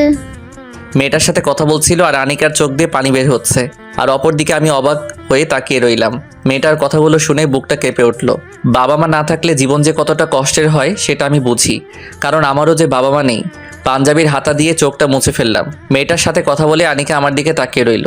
আমি বুঝতে পারলাম আনিকা ছোট মেয়েটাকে সাহায্য করতে চাচ্ছে, কিন্তু ওর কাছে তো কোনো টাকা নেই, কারণ আসার পথে ওর টাকা নিয়ে আসেনি, যার কারণে কিছুই দিতে পারছে না। তখনই আমি মাটিতে হাঁটু গেড়ে, সূচনা সাহেব 2টা টাকা দেন। আমার সাথে যাবে? ওই নিয়ে যাইবেন আমারে? তোমাকে ভালো একটা স্কুলে নিয়ে যাব। সেখানে তুই বন্ধুদের সাথে গল্প করবা, লেখাপড়া করবা, খেলাধুলা করবা। যাবে আমার সাথে? ও জামু, কিন্তু খাইতে দিবেন তো? আর কি কি কাম করতে হইব? আমি কিন্তু বেশি কাম পারি না। মেয়েটার কথাটা শুনে একদমই অবাক হয়ে গেলাম। এইটুকু একটা মেয়ে কি বলে এসব? তোমার কাজ করতে হবে না, চলো আমার সাথে। আর তোমার আরও বন্ধু আছে, হ আছে। তাদের কাছে আমাকে নিয়ে যাও। হ আইন আমার লগে। তারপরই মেয়েটাকে ওই অবস্থাতেই ওর গালে একটা চুমু দিয়ে কোলে তুলে নিলাম আর মেয়েটাকে কোলে নিয়ে তাদের পাড়াতে চলে গেলাম। আনিকাও আমার সাথে। আনিকা শুধু অবাক দৃষ্টিতে আমাকে দেখছিল। যাই হোক, মেয়েটাকে নিয়ে একটা চিপাকড়িতে ঢুকতেই দেখলাম আরো অনেকগুলো শিশু। তাদেরকে একজন মুরব্বী বয়সের লোক ভিক্ষার গান শিখাচ্ছে। দেখে রাগ উঠে গেল। আর তখনই, এই বুড়ো, এইগুলো কি শিখাচ্ছ? এগুলো আপনার সমস্যা কি? যা খুশি তাই শিখামো। আমার অনেক সমস্যা, বাচ্চাদের দিয়ে এগুলো করানো ঠিক না। কোনটা ঠিক আর কোনটা বেঠিক আপনার কাছ থেকে শিখতে হবে নাকি? ওদের খাওয়ান তো আর আপনি দেন না। আজ থেকে ওদের খাবার আমি দিব। তাহলে আর দেরি করছেন কেন? এই হতচ্ছাড়াগুলোকে এখনই নিয়ে যান। নিয়ে যাবই, কিন্তু ওদের বাবা মা কই? হুস, বাবা মা এগুলো সব পতিদেদের পোলামাইয়া। ওদের নষ্টামির ডাস্টবিনের ফসল। আচ্ছা, আমাকে ওদেরকে নিয়ে যেতে দিন। বললেই তো হবে না, এতদিন ধরে এগুলাকে বড় করছি। এই টাকা কে দিব? টাকা দিলে নিতে পারবেন, নয়তো আমি এগুলা শিখাইবই। কথাগুলো শোনার পর আনিকাও কেমন চুপসে গেল। ওদের জন্য মেয়েটার কত মায়া। ঠিক তখনই বললাম, কত টাকা লাগবে? 5 লক্ষ টাকা দিলেই ওদের সবাইকে যেতে দেব। তারপরে আনিকাকে কিছুক্ষণের জন্য থাকতে বলে ওখান থেকে চলে আসলাম। আর প্রায় 30 মিনিট পরে ওখানে টাকা নিয়ে ওখানে গেলাম আর ওদেরকে নিয়ে আসলাম। তারপর সবাইকে একটা এতিমখানায় নিয়ে যেতেই কয়েক শত ছোট শিশু আমার দিকে দৌড়ে আসলো। সবাই আমাকে আব্বু আব্বু বলে ডাকতে লাগলো। আনিকা তখন আমার দিকে অবাক করা দৃষ্টিতেই তাকিয়ে আছে। ঠিক তখনই ওখানকার হুজুর এসে বলল, স্যার, আল্লাহ আপনার কল্যাণ করুক। আজকে নতুন কাউকে নিয়ে এসেছেন। হ্যাঁ চাচা, আজকে এই শিশুগুলোকে নিয়ে এসেছি। এদের দায়িত্ব কিন্তু তোমার। আপনি সাথে থাকলে আমিও রাজি। চাচা, ওদেরকে নতুন পোশাক পরাও আর ভালোভাবে গোসল করিয়ে দিও। আমরা আজ সারাদিন একসাথে অনেক মজা করব। আনিকা, তুমি আমার সাথে থাকবে তো? বলতে না বলতেই মেয়েটার চোখ দিয়ে অজর ধারায় বৃষ্টি ঝরতে শুরু করলো। আর ওর মুখ দিয়ে ও এমনভাবে হাসতে লাগলো যেন ও অনেক অনেক খুশি। কি হলো, আনিকা থাকবে তো? হ্যাঁ আবিদ, আমি থাকবো। আর আমি সবার সাথে আজ অনেক মজা করব। ঠিক তখনই সব বাচ্চাদের ডাক দিয়ে বললাম, বাবুরা, এটা তোমাদের নতুন আম্মু। ওকে সবাই আম্মু বলেই ডাকবা। বলতে না বলতেই সব শিশুরা দৌড়ে আনিকার কোলের দিকে দৌড়ে গেল। আর আনিকা ওদের জন্য মাটিতে বসে দুহাত বাড়িয়ে দিল। বাচ্চাগুলোকে একদম নিজের সাথে জড়িয়ে ধরে অনেকক্ষণ কাটিয়ে দিল। এই প্রথম আনিকাকে এত খুশি দেখে নিজের মনে এতটাই খুশি লাগছিল যেটা আগে কখনোই আমার লাগেনি। মেয়েটাও বাচ্চাদের সাথে একদম বাচ্চা হয়ে মিশে গেল।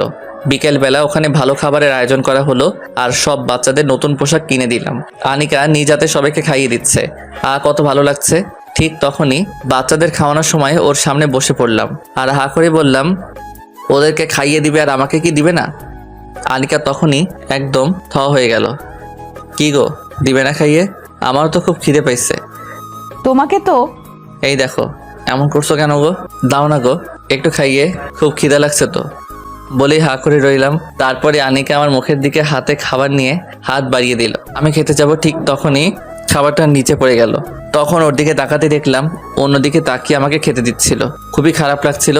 একটু খেতে চাইলাম, তাও সেটা নিজ ইচ্ছাতে দিল না। হয়তো আমার জোর করার কারণেই অনিচ্ছা দিতে চেয়েছিল। চুপ করে উঠে গেলাম। আমাকে উঠে যেতে দেখেই আনিকা কেমন জানি হয়ে গেল। আমি ওখান থেকে অন্য একটা কর্নারে গিয়ে দাঁড়িয়ে রইলাম আর ভাবতে লাগলাম, ও কি আমাকে কখনোই বুঝবে না? ঠিক তখনই কেউ আমার হাতে ধরে টান দিল। তাকাতে দেখলাম আনিকা। আনিকাকে দেখে খুব অবাক হয়ে গিয়েছিলাম, কারণ এই প্রথম আনিকা নিজে আমার হাত ধরেছে। আমি অবাক চোখে ওর দিকে তাকিয়ে রইলাম। ঠিক তখনই ও বলল, কি হলো, চলে আসলে কেন? খাবে না? না। সরি, আসলে কখনো কোনো ছেলেকে এইভাবে খাইয়ে দেয়নি তো, তাই নিজের কাছে অনেক সংকোচ বোধ হচ্ছিল। আপনাকে সরি বলতে হবে না। আসলে বুঝতেই পারিনি, সবকিছু সবার কপালে সয় না। আর খারাপ মানুষদের কপালে তো আরো সয় না। ভেবে নিব আমার কপালেও তাই। আনিকাকে হঠাৎই আপনি করে বললাম। সরি, চলো খেতে যাবে। না, যাব না। আর আপনি বাচ্চাগুলোকে নিয়ে খেতে যান, ওরা খাবে এখন। তুমি খাবে না? শুধু বাচ্চাদের কথাই কি ভাববে? আমি না খেলেও সমস্যা নেই, কিন্তু ওরা না খেয়ে থাকলে অনেক সমস্যা। বাচ্চাগুলোকে অনেক ভালোবাসো বুঝি। নিজের থেকেও বেশি। যেদিন আমার জীবন থেকে ইভা নামক মেয়েটা হারিয়ে গেল, সেদিন থেকে ওরা আমার সবকিছু। এই ইভা আবার কে? বাদ দিন, সময় হলেই বলবো। এখন ওদেরকে খেতে দিন। সাথে যে তোমাকেও যেতে হবে। ঠিক তখনই বাচ্চাগুলো আমাকে জড়িয়ে ধরছে আর বলছে, চলো না আব্বু, তুমি আমাদের সাথে খাবে, চলো না। তখন সবার কথাই খেতে গেলাম। তারপরে আনিকা আমার সাথে খুব ভালোভাবে কথা বলতে লাগলো, নিজ হাতে খাইয়ে দিল। খুব খুব বেশি ভালো লাগছিল। সারাদিনে অনেক মজার আনন্দের মাঝে বৈশাখ পালন করে দুজনে বাসায় চলে আসলাম। রাতে একা একা ছাদে বসে তারাদের সাথে উকি মারছিলাম। ঠিক তখনই আনিকা এসে হাজির। আবিদ, জানো আজকে আমি খুব খুশি। আজকের মতো কোনো দিন এত খুশি আমি হইনি। সত্যি তুমি অনেক ভালো। আমি আবার কি করলাম? এই যে এতিম বাচ্চাদের এত ভালোবাসো আর তারাও তোমাকে কত ভালোবাসে। হুম। জানো আবিদ, তোমাকে আমি সেলিউট জানাই। কেন? কারণ তোমার ওখানে অনেক ছেলে বাচ্চার পাশাপাশি অনেক মেয়ে বাচ্চাও আছে যাদের কোনো বাবা মা নেই। তো জানো, এই মেয়েগুলো একদিন সমাজের নির্মমতায় একদিন পতিতা হয়ে যাবে। মানে কি উল্টাপাল্টা বলছো এগুলো? আবিদ, যখন মেয়েগুলো আস্তে আস্তে এইভাবে রাস্তায় বড় হবে তখন তারা হয়ে যাবে রাস্তার মেয়ে। তাদেরকে কেউ বিয়ে করবে না। অভাবের তাড়নায়, খিদের জ্বালায় তারা একদিন এই পতিতা পেশাই বেছে নিবে, আর সমাজে তখন আরো পতিতা বেড়ে যেত। কথাটা বলেই মেয়েটা কান্না করে দিল। বুঝতেই পারলাম না হঠাৎ আনিকা এগুলো কেন বলছে আর কেনই বা এমন কান্না করে দিল। ঠিক কিছুক্ষণ পরই মাথায় আসতে লাগলো ও তো মিথ্যা বলেনি। মেয়েগুলো যখন একটু বড় হয়ে যেত, রাস্তায় থাকার কারণে মানুষরূপী অনেক শেয়াল কুকুরের থাবার নিচে নিজেদের বলি দিতে হতো, আর একটা সময় ঠিকই খারাপ পথে বেছে নিত। কথাগুলো যদিও আগে কখনোই ভাবিনি, কিন্তু আনিকার এমন আচরণ দেখেই মনের ভিতর ভাবনার সঞ্চার হতে লাগলো। আবিদ, তুমি না ওদেরকে কখনো খারাপ হতে দিও না। খারাপ পথটা অনেক কষ্টের। একবার খারাপ হয়ে গেলে নিজেকে আর ভালো করা যায় না। এই তুমি এগুলো কি বলছো? সত্যি বলছি। পতিতা শব্দটাতে মাত্র 3টা অক্ষর, কিন্তু এর ভয়াবহতা যে কতটা খারাপ সেটা আমার মতো পতিতারাই জানে। ওই কি বললি তুই? তোকে বলছি না কখনোই নিজেকে পতিতা বলবি না, সব কিছু ভুলে যেতে, ভুলে গিয়ে সুন্দরভাবে জীবনযাপন করতে। আর একবার যদি নিজেকে পতিতা বলিস তাহলে রেগে ওকে মারতেই চোখ দিয়ে পানি বের হতে লাগলো। মেরে ফেলবে, তাই তো? এই তুই এগুলো কি বলছিস? তোকে আমি মেরে ফেলবো? না রে, তোকে কখনোই মারবো না রে। নিজে মরে গেলেও তোকে মরতে দিব না বলেই কান্না করতে লাগলাম। আর তখনই নিজের সমস্ত শক্তি দিয়ে আনিকাকে জড়িয়ে ধরলাম। আমিও কাঁদছি, আনিকাও কাঁদছে। আর সেই কাদার মাঝখান থেকে আমার মুখ দিয়ে একটা কথাও বের হচ্ছিল, ভালোবাসি রে তোকে, খুব ভালোবাসি। কেন বুঝিস না তুই? তোকে যে অনেক বেশি ভালোবাসি। সব সময় এই বুকে আগলে রাখবো তোকে, খুব ভালোবাসি, খুব বেশি ভালোবাসি। আনিকাকে জড়িয়ে ধরেই আকাশের দিকে তাকিয়ে চোখের নোনা জল ফেলছিলাম আর কথাগুলো বলছিলাম। ঠিক তখনই আনিকা বলে উঠল, তুমি আমাকে যতই ভালোবাসো না কেন, আমি তোমাকে ভালোবাসতে পারবো না। তোমার জীবনে আমি নিজেকে চিরদিনের জন্য জড়াতে পারবো না। কথাটা বলে আনিকা নিজেকে ছাড়িয়ে নিল। তখন ঝাপসা চোখে ওর দিকে তাকালাম। খুব বেশি অবাক হয়ে গেলাম ওর কথা শুনে, কিন্তু কিছুই বলতে পারছি না। আনিকাও আমার দিকে কেমন করে তাকিয়ে আছে। চাঁদের আলোতে শুধু ওর চোখ দুটি চকচক করছে। আনিকাকে ঠিক তখনই বললাম, কেন আনিকা, আমি কি তোমার যোগ্য না? নাকি আমি খারাপ বলে সেই যোগ্যতা হারিয়ে ফেলছি?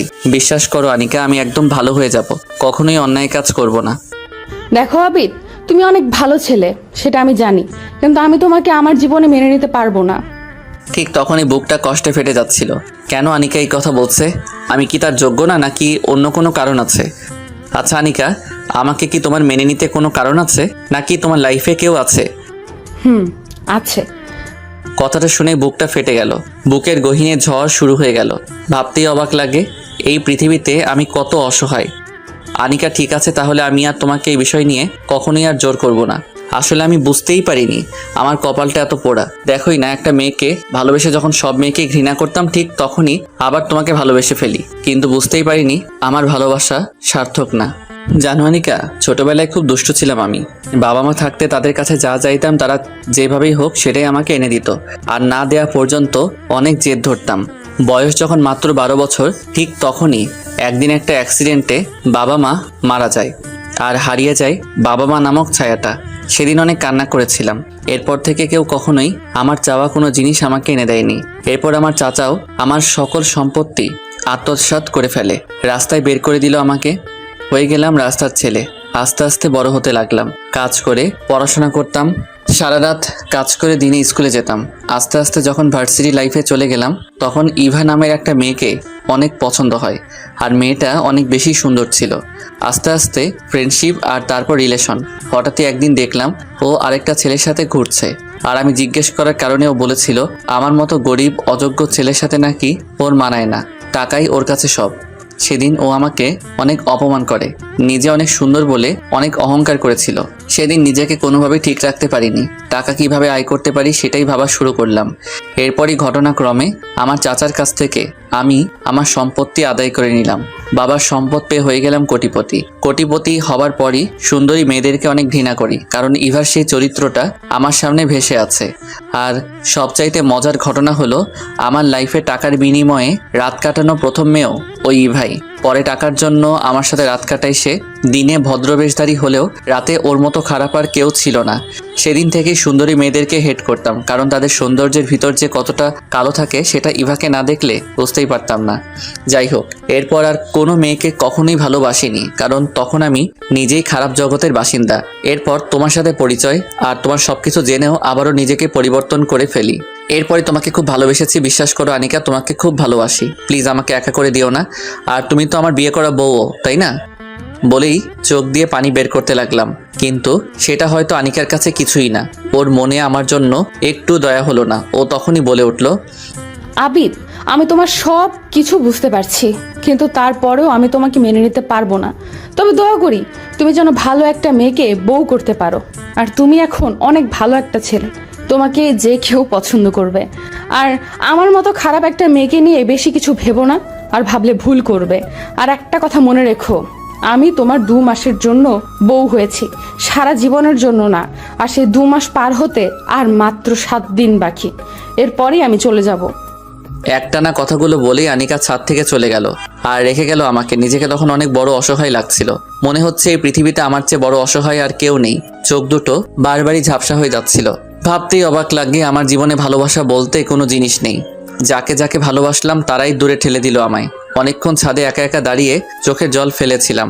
চোখ দুটো অনেক ফুলে গেছে, মনে হচ্ছে অনেক ঘুম পাচ্ছে। তাই রুমে চলে গেলাম। গিয়ে দেখলাম আনিকা নিজের মতো করে ঘুমিয়ে আছে। আনিকাকে আর জাগালাম না, চুপ করে খাটে শুতে গেলাম, কিন্তু শুয়ে থাকতে পারলাম না। আজ কেন জানি ওর সাথে শুয়ে থাকতে খুব বেশি কষ্ট হচ্ছে। বারবার মনে হচ্ছে আর তো মাত্র কয়েকটা দিন, এরপর তো আমাকে একাই থাকতে হবে। খাট থেকে নেমে পড়লাম, তারপর সোফায় গিয়ে শুয়ে পড়লাম। কখন ঘুমিয়ে পড়েছি সেটা হয়তো মনে নেই, তবে যখন ঘুমটা ভেঙে গেছে তখন ঠিক ঘড়িতে রাত 3টা বেজে 39 মিনিট। একদমই ঘুম আসছে না, ঘুমহীনভাবে রাতটা কেটে গেল। সকালবেলা আনিকাকে হসপিটালে রেখে অফিসে চলে গেলাম। অফিস থেকে ফিরে আবার হসপিটালে গেলাম, কারণ আজকে আনিকার আম্মুকে বাসায় নেওয়ার কথা। হসপিটালে গিয়ে ওদেরকে পেলাম না, এর আগেই ওরা ওখান থেকে বের হয়ে গেছে। আনিকাকে ফোন দিলাম, আনিকা কোথায় আছো? বাসায় কেন? না তেমন কিছুই না। তোমার আম্মুকে বাসায় নিয়ে গেছো? খুব ভালো। তবে আমাকে কি সাথে নিয়ে গেলে বা আমাকে বললে কি আমি সাথে থাকতাম না? আসলে বুঝতে পারিনি, সরি। আচ্ছা, আমি বাসায় আসতেছি বলেই ফোনটা কেটে দিলাম। বাসায় চলে গেলাম। ওদের সাথে অনেক মজা করলাম। এখন ওর থেকে দূরত্ব বজায় রেখেই চলতে হয়, কারণ ওর আম্মু জানে না আমরা বিয়ে করেছি। উনি জানে ও আর আমি বন্ধু। ওর আম্মু, আমি আর আনিকা 3 জনে মিলে খুব আনন্দে দিন কাটাচ্ছিলাম। সবার মুখেই হাসি ছিল। আনিকার আম্মু মন থেকে আমাকে অনেক পছন্দ করত, আর উনি আমাকে কয়েকবার বলেছিল আনিকা আমি বিয়ে করে সব সময়ের জন্য রেখে দিতে, কিন্তু বারবারই তখন আনিকা অমত করে। হঠাৎই আনিকা আমাকে বলল, আবিদ, কিছু কথা বলার ছিল। বলো আনিকা। একটু ছাদে আসো। আনিকা তখন ছাদে চলে গেল। আমিও তার পিছু পিছু গুটি গুটি পা বাড়াচ্ছিলাম আর ভাবছিলাম আনিকা কি বলতে চাচ্ছে আমায়। সে চলে যাবে না তো? ভাবতেই কেমন কষ্ট লাগে, কিন্তু কিছু কষ্ট দৃষ্টির আড়ালেই থাকে। ছাদে গেলাম, গিয়েই বললাম, বলো আনিকা, কি বলতে চাও? আবিদ, তুমি আমার অনেক উপকার করেছো, আমার মায়ের জীবন বাঁচাতেও অনেক সাহায্য করেছো। আসলে তোমার উপকারের ঋণ হয়তো কখনোই শেষ করতে পারবো না। হঠাৎ এগুলো বলছো যে? আসলে আজকের দিন গড়িয়ে রাত পার হলেই তো তোমার 2 মাস শেষ, আর তারপরে তো আমি চলে যাব। আর কাল সকালেই আমি মাকে নিয়ে চলে যাব। অবাক হয়ে ওর দিকে তাকিয়ে আছি। কি হলো, কিছু বলছো না যে? আসলে আমার কিছুই বলার নেই আনিকা, তবে দিনগুলি যে এত তাড়াতাড়ি শেষ হয়ে গেছে সেটা খেয়ালই করিনি। তবে তোমাকে আমি আর আটকাবো না। যদি কখনো মনে হয় আমার কাছে তুমি ভালো থাকবে তাহলে চলে এসো। আমার মনের দরজা তোমার জন্য সবসময় খোলা থাকবে। ধন্যবাদ। তবে আমার এক অনুরোধ রাখবে আনিকা? কি অনুরোধ? কাল যখন চলে যাবে তোমাদেরকে আমি ড্রাইভ করে তোমার বাসায় পৌঁছে দিব। তবে সমস্যা নাই, যদি প্রবলেম থাকে তাহলে যাব না। তখন আনিকা আমার দিকে কেমন অবাক চোখে তাকিয়ে রইল আর মাথা নাড়ালো। সেদিন রাতে আনিকা সহ সবার সাথে অনেক বেশি মজা করেছিলাম। তারপর আনিকা ওর আম্মুর সাথে ঘুমাতে চলে গেল। আমিও চলে গেলাম ছাদে। সারা রাত না ঘুমিয়ে একটার পর একটা সিগারেট টানতে লাগলাম। মনে কষ্টগুলোকে সিগারেটের ধোঁয়ার সাথে মিশিয়ে দিচ্ছিলাম। খুব কষ্ট লাগছিল, কারণ আনিকাকে যে এতটা ভালোবেসে ফেলবো বুঝতেই পারিনি। আর ওর কী দোষ? ও নিজেও তো অন্য আরেকজনকে ভালোবাসে। আমি যেমন আনিকাকে কাছে পেতে চাই, ঠিক তেমন ও নিজেও তো ওর ভালোবাসার মানুষকে কাছে পেতে চাই। এই কথাগুলো বলেই নিজেকে বারবার সান্ত্বনা দিচ্ছিলাম। হঠাৎই ফজরের আজান দিচ্ছে। আজান শুনে ছাদ থেকে নেমে রুমে চলে গেলাম। সকালে খাওয়া দাওয়া করে ওদের বাসার উদ্দেশ্যে রওনা দিলাম। খুব দ্রুত গাড়িটা চলছে আর খুব দ্রুতই হারিয়ে যাচ্ছে আমার আনিকা। বিকেলের দিকে ওদের বাসায় পৌঁছে গেলাম। ওদেরকে নামিয়ে দিয়েই আনিকা আমি তাহলে চলে যাচ্ছি, ভালো থেকো আর মায়ের প্রতি যত্ন নিও। সে কি বাবা, তুমি মাত্র আমাদেরকে বাসায় পৌঁছেতেছো, এখন তুমি নিজেই অনেক ক্লান্ত, একটু রেস্ট নাও, খেয়ে দে তারপর যাও। না গো মা, সব জায়গায় থাকার আর খাওয়ার অধিকার হয়তো আল্লাহ সবার কপালে লিখেনি, তবে আপনি বলেছেন এতেই আমি খুশি। আনিকা আমি চলে যাচ্ছি, ভালো থেকো। একটু থেকে গেলে কি হয় না? না আনিকা, তুমি তো জানোই আজকে আমার কাজ শেষ, আজ আমি অপ্রয়োজনীয়। যাই হোক, ভালো থেকো আনিকা, অনেক সুখে থেকো। তুমিও সুখে থেকো, আর ভালো একটা মেয়ে দেখে বিয়ে করে সুখে সংসার করো। করতে চেয়েছিলাম তো, কিন্তু সেটা হলো না। আর এখন নতুন করে আমার কোনো ইচ্ছা নেই। ভালো থেকো গো পাগলি, খুব ভালো থেকো। বলেই ওখান থেকে চলে আসলাম। আনিকার মা কয়েকবার আমার দিকে কেমন রহস্যজনকভাবে তাকিয়েছিল, হয়তো কিছু বুঝবে হয়তো বা না। বুকের কষ্টগুলোকে চাপা দিয়ে ওদের কাছ থেকে হাসি মুখে বিদায় নিয়ে গাড়ি চালানো শুরু করলাম। গ্রামের আঁকাবাঁকা রাস্তা, তার উপর চোখ দুটি ঝাপসা হয়ে আসছিল বারবার। গতকাল রাতে না ঘুমানোর কারণে মাথাটাও কেমন ভন ভন করে ঘোরাচ্ছিল। গাড়ির স্পিডটা আরও বাড়িয়ে দিলাম, যেভাবেই হোক আমাকে এই মায়া ত্যাগ করে অনেক দূরে চলে যেতে হবে। গাড়ি আঁকাবাঁকা রাস্তা দিয়ে চলতে লাগলো, হঠাৎই মাথাটা কেমন ভন ভন করে ঘুরে গেল আর চোখ দুটি বন্ধ হয়ে গেল। সব কিছু অন্ধকার মনে হচ্ছে। এরপর আর কিছু মনে নেই। চোখ খুলতে কেমন ঝাপসা ঝাপসা দেখতে লাগলাম, কিছুই ভালো করে দেখতে পাচ্ছি না। চোখটা আস্তে আস্তে ঘোরাতে ঘোরাতে দেখলাম আমি কোনো হসপিটালে আছি, কিন্তু আমি এখানে কেন আর কেনই বা ভালো করে স্পষ্টভাবে কিছুই দেখতে পাচ্ছি না। ঠিক তখনই আপন কোনো মানুষের কান্নার আওয়াজ, আর তার সাথে শুনতে পেলাম, আবিদ, তোমার জ্ঞান ফিরেছে? আবিদ, তোমার কেমন লাগছে? আর সেদিন কি হয়েছে? মানুষটার দিকে তাকালাম, কিন্তু চোখে ঝাপসা দেখার কারণে চেহারা বুঝতে পারছি না। তবে কণ্ঠ শুনে বোঝা যায় এটা আনিকা, কিন্তু আমি ভালোভাবে দেখতে পারছি না কেন। ঠিক তখনই চিৎকার দিয়ে উঠলাম, আর আমার মুখ থেকে আপনা আপনি বের হয়ে গেল, আমি ভালো করে দেখতে পারছি না কেন, সব কিছু এমন ঝাপসা লাগছে কেন। কি বলছো আবিদ, তুমি ভালো করে দেখতে পারছো না? না, আমি কাউকে ভালোভাবে দেখতে পারছি না। আমার চোখের কি হলো? না, তোমার কিছুই হতে পারে না। Doctor, doctor. ঠিক তখনই ডাক্তার এসে হাজির। কি হয়েছে? আর রোগীর জ্ঞান কখন ফিরেছে? একটু আগেই ফিরছে। ডাক্তার, আবিদ ভালো করে কিছু দেখতে পারছে না কেন? ওর চোখের কি হয়েছে? আসলে আচ্ছা, আপনি আমার সাথে আমার চেম্বারে আসুন। ডাক্তার সাহেব, সমস্যা নাই, আপনি এখানেই বলুন, আমিও শুনতে চাই। আসলে আবিদ সাহেব, অ্যাক্সিডেন্টের সময় আপনার মাথায় অনেকটাই আঘাত পড়ে, কিন্তু তার চাইতে বেশি আঘাত পড়ে আপনার দুই চোখে। চোখ দিয়ে রক্ত বের হয়ে গেছিল, আর আপনার চোখে প্রচণ্ড আঘাত পড়ার কারণে চোখের রেটিনা, কর্নিয়ার মারাত্মক ক্ষতি হয়ে গেছে, যার কারণে আপনি ঠিকমতো ভালোভাবে দেখতে পারছেন না। না, এ হতে পারে না। ডাক্তার, আপনি বলে দেন ওর চোখে আবার আগের মতো ঠিক হয়ে যাবে। দেখুন, আমি তো ভেবেছিলাম ও আর চোখেই দেখতে পাবে না, কারণ চোখের যে ক্ষতি হয়েছে তাতে যে উনি এখনও দেখতে পাবে সেটা আমি নিজেও ভাবতে পারিনি। তবে হ্যাঁ, যদি চোখ পাল্টানো যায় তখন হয়তো উনি চোখে পুরোপুরি দেখতে পারবেন, তাও শিওর না। আনিকা উচ্চস্বরে কান্না করতে লাগলো। আর একটা কথা, ওনাকে কিছু চোখের ড্রপ আর ঔষধ লিখে দিচ্ছি, এগুলো রেগুলার ঠিক মতো ব্যবহার করলে হয়তো বা চোখের আলো ফিরে আসতে পারে। আর চোখের ট্রিটমেন্ট ঠিক মতো চালাবেন। আর ওনার সাথে সবসময় একজন মানুষ থাকতে হবে, এতে ওনার জীবন নাশের ঝুঁকি কমে যাবে। বলেই ডাক্তার চলে গেল। ঠিক তখন আনিকা অনেক জোরে জোরে কান্না করতে লাগলো আর বলতে লাগলো, সব দোষ আমার জন্যই তোমার এই অবস্থা হয়েছে। সেদিন আমার কারণেই তুমি রাতে উল্টাপাল্টা জিনিস খেয়ে টেনশন করে গাড়ি ড্রাইভ করে নিজের এত বড় ক্ষতি করলে। কেন এমনটা করলে? দেখো আনিকা, যা হবার হয়ে গেছে। আসলে তোমার কোনো দোষ নেই, সব দোষ আমার কপালের। এটা নিয়ে মন খারাপ করো না, বাসায় যাও, গিয়ে রেস্ট নাও। বাসায় যাব? বাসায় গিয়ে তোমার আম্মুর সাথে সময় কাটাও, এতে ওনার অনেক ভালো লাগবে। না, আমি তোমাকে ছেড়ে যাব না। আর মা অনেক ভালো আছে। খুব ভালো, তবে আমার কাছে তোমার থাকার দরকার নেই, আমি একাই ভালো থাকবো। একা থাকবে মানে? ডাক্তার কি বলছে শুনছো? তবে আমার পাশে তোমার থাকার দরকার নেই, বেঁচে তো আছি, মরে তো আর যাইনি। প্লিজ আবিদ, এভাবে বলো না, কষ্ট লাগে। কষ্ট লাগবে কেন? আমি তোমার কে যে তোমার কষ্ট লাগবে? আবিদ, তুমি আমার স্বামী, আর তোমার সব কষ্টের জন্য আমার তো কষ্ট লাগবেই। এ আনিকা, কি বললে এটা? স্বামী? আমি কারো স্বামী টামি না। আর হ্যাঁ, আমার কাছে না এসে তোমার ভালোবাসার মানুষের সাথে সুখে সংসার করো। প্লিজ আবিদ, এভাবে বলো না। আসলে তুমি জানো আমার মতো একটা খারাপ মেয়ের সাথে লাইফে না জড়াও, সেই জন্য সেদিন মিথ্যা কথা বলেছিলাম। খুব ভালো করেছো, এখন তুমি আসতে পারো। প্লিজ আবিদ, এমন করো না। আর আমার কি বা করার ছিল? একটা মেয়ের অনেক কষ্টে সঞ্চিত সম্পদ হলো তার ইজ্জত, যেটা প্রত্যেকটা মেয়ে অনেক কষ্টে আগলে রাখে আর তার স্বামীর হাতে সেটা তুলে দেয়। আর আমার কাছে কী বা ছিল যেটা তোমাকে দিব? আমি তো তোমার হক অক্ষত অবস্থায় রাখতে পারিনি। আমি চাইনি তোমাকে ঠকাতে। আমি তো একটা পতিতা, আর পতিতাদের তো সংসার করা মানায় না, যার কারণে এগুলো বলেছিলাম।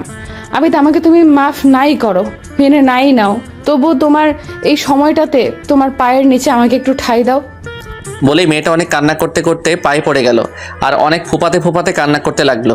পুরো শরীরটা প্রচণ্ড ব্যথা করছে। শোয়া থেকে তখনও উঠতে পারিনি। আর আনিকার এমন কীর্তি দেখে আমার ঝাপসা চোখগুলো আরও বেশি ঝাপসা হয়ে গেল। চাইলেই আনিকাকে আজ অনেক কিছু বলতে পারতাম, কারণ তার একটা মিথ্যা কথার জন্যই আমার আজ এই অবস্থা। সেদিন রাতে এত ড্রিঙ্ক না করলে হয়তো আজ এমন হতো না। কিন্তু আনিকাকে কিছুই বলতে পারলাম না, কারণ ভালোবাসার টান যে এতটা ভয়াবহ, যেটা সত্যিকারের প্রেমিক ছাড়া আর কেউ অনুভব করতে পারে না। আনিকা, পা ছেড়ে দাও। আসলে কি বলবো বুঝতেই পারছি না। সেদিন তুমি তোমার অবস্থানের কথা চিন্তা করে আমার কাছ থেকে দূরে সরে গিয়েছিলে।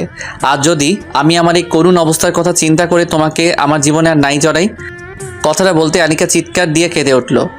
প্লিজ আবিদ, এমনটা করো না। দরকার পড়লে তোমার যত প্রকার শাস্তি আছে সব আমাকে দাও, তারপরও এমন করো না। আর তুমি হয়তো জানো না, তোমার বুকে মাথা না রাখলে এখন আর ঘুমই আসে না। খুব কষ্ট হয়, বুক সেটে কান্না আসে, অসহ্য মরণ যন্ত্রণা লাগে। এইগুলোর একটাই কারণ, আমিও যে তোমায় ভালোবাসি, কিন্তু নিজে একটা পতিতা বলে সেগুলো প্রকাশ করতে কখনোই সাহস পাইনি। প্লিজ আমাকে ফিরিয়ে দিও না। আমাকে না হয় তোমার ওই দিনগুলোতে তোমার পাশে থাকার সুযোগ দাও। তুমি সুস্থ হলে না হয় আমাকে তাড়িয়ে দিও। প্লিজ আমাকে এখন তোমার পাশে থাকতে দাও। বলেই আনিকা গলাকাটা মুরগির মতো ছটফট করতে লাগলো আর কান্নার পরিমাণ আরও বাড়িয়ে দিল। কি করব বুঝতে পারছি না। আমার এই অবস্থা দেখে যেই মেয়ে আমার পাশে থাকতে যাচ্ছে, সেই মেয়ে নিঃসন্দেহে আমাকে ভালোবাসে। আচ্ছা আনিকা, আমার শরীর ভালো হলে তুমি চলে যাবে তো? একটু নীরবতা পালন করে বলে উঠল। তুমি যদি চাও তুমি সুস্থ হলে আমি চলে যাই, তাহলে তাই হবে। একেবারে থাপ্পড় দিয়ে দাঁত ফেলে দিব। তাহলে আসারই দরকার নেই। যদি সারা জীবনের জন্য আমার কাছে আসতে পারো তাহলে এসো, আর যদি না পারো ক্ষণিক সময়ের জন্য আসার দরকার নেই। আমি রাজি, কখনোই তোমাকে ছেড়ে যাব না। জীবন থাকতে তোমাকে একা করব না। আর আমাকে অনেক ভালোবাসতে হবে কিন্তু। নিজের চাইতেও বেশি ভালোবাসবো তোমায়। একটা কথা বলবো? তোমার শরীরে খুব ব্যথা করছে তাই না? যদি অনুমতি দাও তাহলে তার অর্ধেক ভাগ আমি নিব। কিভাবে? আগে অনুমতি দাও। দিলাম। এরপর কি হলো বুঝতেই পারলাম না, কারণ কিছু বুঝে ওঠার আগেই আনিকা আমার মাথার পাশে এসে বসলো। আর আমার মাথার পাশে বসেই ওর ঠোঁট আর আমার ঠোঁট এক করে নিল। এই প্রথম আনিকা নিজ ইচ্ছায় আমার সাথে এমন করায় খুব অবাক হয়ে গেলাম। একটু পর ও নিজেকে ছাড়িয়ে বলল, এখন কি কিছুটা কমেছে? কমেনি, উল্টো বেড়ে গেছে। কি? মনের ভিতর খা খা শুরু হয়ে গেছে। কেন? যদি আরো কয়েকটা পাওয়া যেত তাহলে খুব ভালো হতো। যাও দুষ্টু কোথাকার। দাও না প্লিজ। তারপর আর কি, আনিকাকে নিয়ে চলে গেলাম ভালোবাসার রাজ্যে। শরীরে ব্যথা অসুস্থতা যে কোথায় হারিয়ে গেল সেটা অজানাই রয়ে গেল। অনেকক্ষণ পর আনিকা আবারও নিজেকে ছুটিয়ে নিল। ঠিক তখনই আনিকা বলে উঠল, আবিদ, তুমি সবসময় তোমার ওই বুকে আমাকে আগলে রাখবে তো? কখনো আমাকে ছেড়ে যাবে না তো? এই সেম প্রশ্নগুলো তো আমারও।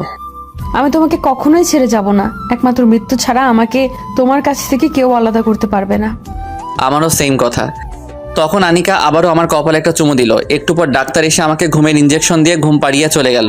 আমার আর কিছুই মনে নেই। হঠাৎ ঘুমটা ভেঙে গেল। চারিদিকে একদম নিশ্চুপ। হাতটা উঠাতে যাব কিন্তু পারলাম না। ঝাপসা ঝাপসা চোখে ঝাপসাভাবে দেখতে পেলাম আনিকা আমার হাতটাকে তার মুখের উপর রেখে আমার বেডের নিচে শুয়ে আছে। ওকে মাত্র একটা ডাক দিতে ও সজাগ হয়ে গেল। আনিকা। কি? তুমি ঘুম থেকে কেন উঠছো? আর তোমার কি কিছু লাগবে? না, কিন্তু দেখো তো এখন কয়টা বাজে? রাত 3টা। কি, তুমি এত রাতে এখানে কেন? বাসায় যাওনি? বাসা? কোথায় আমার বাসা? আমার বাসা তো তুমি। তুমি যেখানে থাকবে সেইখানে আমিও থাকবো। তখন বেড থেকে উঠতে চাইলাম কিন্তু উঠতে পারছি না। কেন? পা দুটো যেন শক্ত কোনো কিছুর সাথে বেঁধে রাখা হয়েছে। গতকাল কি এমন ছিল না? তাহলে আজ কেমন লাগছে কেন? আনিকা দেখো তো আমার পা কিসের সাথে বাঁধা? কোপানোর আওয়াজ। এই তোমাকে জিজ্ঞাসা করছে আমার পা কোথায় বাঁধা। পা দুটো একদমই নাড়াতে পারছি না, কিন্তু তুমি কান্না করছো কেন? পা দুটো এখন নাড়ানোর দরকার নেই। কেন? আসলে বলে আবারও কান্না শুরু করে দিল। আরে কান্না করছো কেন বলবে তো? আমার পায়ের কি হয়েছে? অ্যাক্সিডেন্টে তোমার দুটো পায়ে ভেঙে গেছে আর এখন ব্যান্ডেজ করা আছে, তাই পা নড়াতে পারছো না। কথাটা শুনে কিছুক্ষণের জন্য নিস্তব্ধ হয়ে গেলাম। গতকালও মনে করেছিলাম হয়তো শরীর ব্যথার কারণে পা নাড়াতে পারছি না, আর আজ আমি এটা কি শুনছি, আমার পা ভেঙে গেছে। পোড়া কপাল আমার। ছোটবেলায় মা বাবাকে হারিয়ে এতিম হয়ে বহু কষ্টে জীবনযাপন করলাম। বড় হয়ে হলাম একটা বাজে ছেলে। যখনই ভালো হতে চাইলাম ঠিক সেই মুহূর্তে কত ঝড় ছুটে আসলো আমার জীবনে। চোখের সাথে যে পায়েরও এমন অবস্থা হবে ভাবতেই পারিনি। ওপরের দিকে তাকিয়ে বললাম, আল্লাহ তুমি পারোই বটে, তবে আমার আজ কোনো কষ্ট নেই। সব কিছুর বিনিময়ে তুমি আমার পাগলিটাকে আমার বুকে ফিরিয়ে দিছো, এটাই আমার কাছে অনেক। আবিদ, তুমি কান্না করো না, দেখবে আস্তে আস্তে সব ঠিক হয়ে যাবে। হয়তোবা, কিন্তু আনিকা আমার মনে হয় তোমার চলে যাওয়াই ভালো। আমার মতো একটা অচল আমার মুখে হাত দিয়ে কথা বলতে দিব না। দেখো আবিদ, উল্টাপাল্টা কথা বলবে না। এই একই কথা যদি আমিও বলি, যখন তোমার সব কিছু ঠিক ছিল, তোমার কোনো সমস্যা ছিল না, তখন আমার মতো হতদরিদ্র একটা পতিতাকে কেন ভালোবেসেছিলে? একটা পতিতাকে এতটা ভালোবাসা পায়? চাই, মন থেকে চাইলে সবকিছু সম্ভব। ঠিক একই কথা আমারও, মন থেকে চাইলে একটা অচল মানুষকেও ভালোবাসা যায়। আর হ্যাঁ, তোমাকে আমি আবার আগের মতো গড়ে তুলবো, তুমি একদমই ভেঙে পড়বে না। কি বলবো বুঝতেই পারছি না। এই ভালোবাসাটা যদি আগে দেখাতো তাহলে হয়তো এত কিছু হতো না। তারপর আমি সুখী, কারণ ও তো আমাকে এখন ভালোবাসে। আচ্ছা আনিকা, ঘুমিয়ে পড়ো। তুমিও ঘুমাও। দুজনে শুয়ে পড়লাম, কিন্তু দুজনের জায়গাটা একদমই ভিন্ন। আমি শুয়ে আছি হসপিটালের বেডে, আর পাগলিটা শুয়ে আছে অর্ধেক বসে। মাথাটা আমার বেডের আমার মাথার সাইডে, আর শরীরটা হসপিটালের ফ্লোরে। গভীর রাত, হয়তোবা রাতটা প্রায় শেষ, চোখে ঘুম নেই, শুধু আনমনে তখন আনিকার কথাই ভাবছি। মেয়েটার সুন্দর জীবনটা আমার মতো একটা অচলের সাথে শেষ করে দিবে। চাইলে তো ওর জীবনটাও এখন ভালো করে সাজাতে পারে, কিন্তু তা করছে না কেন? তাহলে কি ভালোবাসার জোরেই ও এমন করছে? ভাবতে ভাবতে ফজরের আজান শুনে চোখটা বন্ধ করে ফেললাম আর ঘুমানোর মিথ্যা অভিনয় করলাম, কারণ আনিকা ইতিমধ্যে জেগে গেছে। ও উঠেই বাইরের দিকে গেল, আর একটু পর আবারও ফিরে এলো। দরজাটা অফ করে ও বেডের এক সাইডে চলে গেল। চোখে ঝাপসা থাকার কারণে তেমন স্পষ্টভাবে দেখতে পাচ্ছি না, তবে যতটা বুঝতে পারছি ও হয়তোবা নামাজ পড়ছে। কিছুক্ষণ পরে আমার ধারণাটা ঠিক হলো, কারণ ও কান্না করছিল আর আমার জন্য আল্লাহর কাছে দোয়া করছিল। বারবারই বলছিল, আল্লাহ তুমি আবিদকে ভালো করে দাও, সুস্থ করে দাও, দরকার পড়লে আমার জীবন নিয়ে নাও, তবু ওকে ভালো করে দিও, সুস্থ করে দাও। আনিকার কান্নাটা কেন জানি সহ্য করতে পারছি না। নিজের ঝাপসা চোখ দুখানা আরও ঝাপসা হয়ে গেল। একদম নিস্তব্ধ হয়ে আজ যাচ্ছি ওর এমন কীর্তি দেখে। হঠাৎই ওর নামাজ শেষ করে হয়তো আমার দিকে তাকিয়েছে, আর আমাকে কান্না করতে দেখে ও আমার কাছে আসলো আর বলতে লাগলো, কান্না করছো কেন? খুব বেশি কষ্ট হচ্ছে তোমার? অনেক খারাপ লাগছে তোমার, তাই না? দেখবে আল্লাহ ঠিক তোমাকে ভালো করে দিবে। হুম একদম কান্না করবে না, আমি তো তোমার পাশেই আছি, তাই না? হুম তুমি কান্না করলে যে আমার খুব কষ্ট হয় আবিদ, অনেক কষ্ট লাগে, নিজেকে অনেক বড় অপরাধী মনে হয়। প্লিজ কান্না করো না। কিছুই আর বললাম না, একটা দীর্ঘশ্বাস ফেলে চোখ দুটো বন্ধ করে রাখলাম। এভাবেই হসপিটালে কেটে গেল প্রায় একটা মাস। এই একটা মাসে আনিকার সেবা আর ট্রিটমেন্ট সব মিলিয়ে আমার অবস্থা খুবই ভালো, তবে চোখে এখনও ঝাপসা দেখি। চোখে ঝাপসা দেখলেও সব কিছু বুঝতে পারি। আর পায়ের অবস্থা অনেক ভালো, হয়তো সামনের সপ্তাহে আমাকে বাসায় নেবার কথা বলেছে ডাক্তার। দেখতে দেখতে একটা সপ্তাহ কেটে গেল, এতগুলি দিন কেটে গেল বুঝতেই পারিনি। আর বুঝবই বা কিভাবে? যার পাশে এমন একজন আছে সে কষ্টে থাকলেও তো অনেক সুখী। সত্যি বলতে এতগুলো দিন আনিকা আমাকে ছাড়া একটা মুহূর্ত আমার কাছ থেকে দূরে যায়নি। ওর আম্মু সহ দুজনেই একের পর এক আমার সাথে সময় দিয়েছে, সেবা করেছে। আর আনিকার কথা কি বলবো, সকাল থেকে শুরু করে আর রাত শেষ হওয়া অবধি মেয়েটা আমার পাশেই থাকতো, অনেক উৎসাহ দিত। বারবারই বলতো, আবিদ তুমি আবারও ঠিক হয়ে যাবে, তোমার কিছুই হবে না, আজ আমাকে বাসায় নিয়ে যাবে। এখনো পা ঠিক হয়নি, তবে বাসায় নেওয়া যাবে আমাকে। তাই আনিকাকে বললাম এই 4 দেয়াল ছেড়ে যেন আমাকে বাসায় নিয়ে যেতে, আর তাই আমাকে বাসায় নিয়ে যাচ্ছে। পায়ে এখনো ব্যান্ডেজ, এমন অবস্থায় বেডে করে গাড়িতে করে আমাকে বাসায় নিয়ে যাচ্ছে। অবশেষে আবারও আমাকে বাসায় নেওয়া হলো, আর আনিকার আম্মুও আমাদের সাথেই থাকবে। ও ভালো কথা, আপনাদের তো বলাই হয়নি, আনিকার আম্মুকে আমাদের বিয়ের কথা বলে দিয়েছি, আর উনি তখন আমাদের মেনে নেয়। যাই হোক, আমাকে বেডে করেই আমার রুমে নেওয়া হলো। রুমে নেওয়ার পরই সবাই চলে গেল, আর আনিকার আম্মু তখন ফ্রেশ হতে ওয়াশরুমে চলে যায়। কিন্তু আনিকা তখনও আমার পাশে দাঁড়িয়ে আছে। আনিকা দাঁড়িয়ে আছে কেন? আমার পাশে বসো। আচ্ছা আনিকা, তোমার বিরক্ত লাগে না? বিরক্ত? কিন্তু কেন? এই যে এতটা দিন ধরে আমার মতো একটা অচলের পাশে সময় দিচ্ছ। এই একদম উল্টাপাল্টা কথা বলবে না, তাহলে কিন্তু। আচ্ছা আর বলবো না, একটু কাছে আসবে? আনিকা আমার কাছে আসতে ওর কপালে ভালোবাসার পরও সেঁকে দিলাম, আর তখন আনিকাও আমার কপালে একটা চুমু দিয়েই বলে উঠলো, এই পাগলটাকে বড্ড বেশি ভালোবাসি, অনেক বেশি ভালোবাসি, খুব ভালোবাসি। ভালোবাসা কি জিনিস হয়তো আনিকাকে আমার জীবনে না পেলে কখনোই বুঝতে পারতাম না। মানুষ পতিতাদের ঘৃণা করে, কিন্তু মানুষগুলো কেন পতিতা হয়? হয় আমাদের মতো কিছু মানুষদের জন্যই। তবে হ্যাঁ, এই সকল মানুষদেরকে ভালোবাসতে পারলে কখনোই বৃথা যাবে না, কারণ তাদের জীবনে একটু ভালোবাসার আলো ফোটাতে পারলে তারাও সবকিছু ছেড়ে দিয়ে সমাজকে, আপনার আমার জীবনকে সুন্দর করে আলোতে নিজেদের পরিণত করে। ভালোবাসি আনিকাকে, খুব বেশি ভালোবাসি।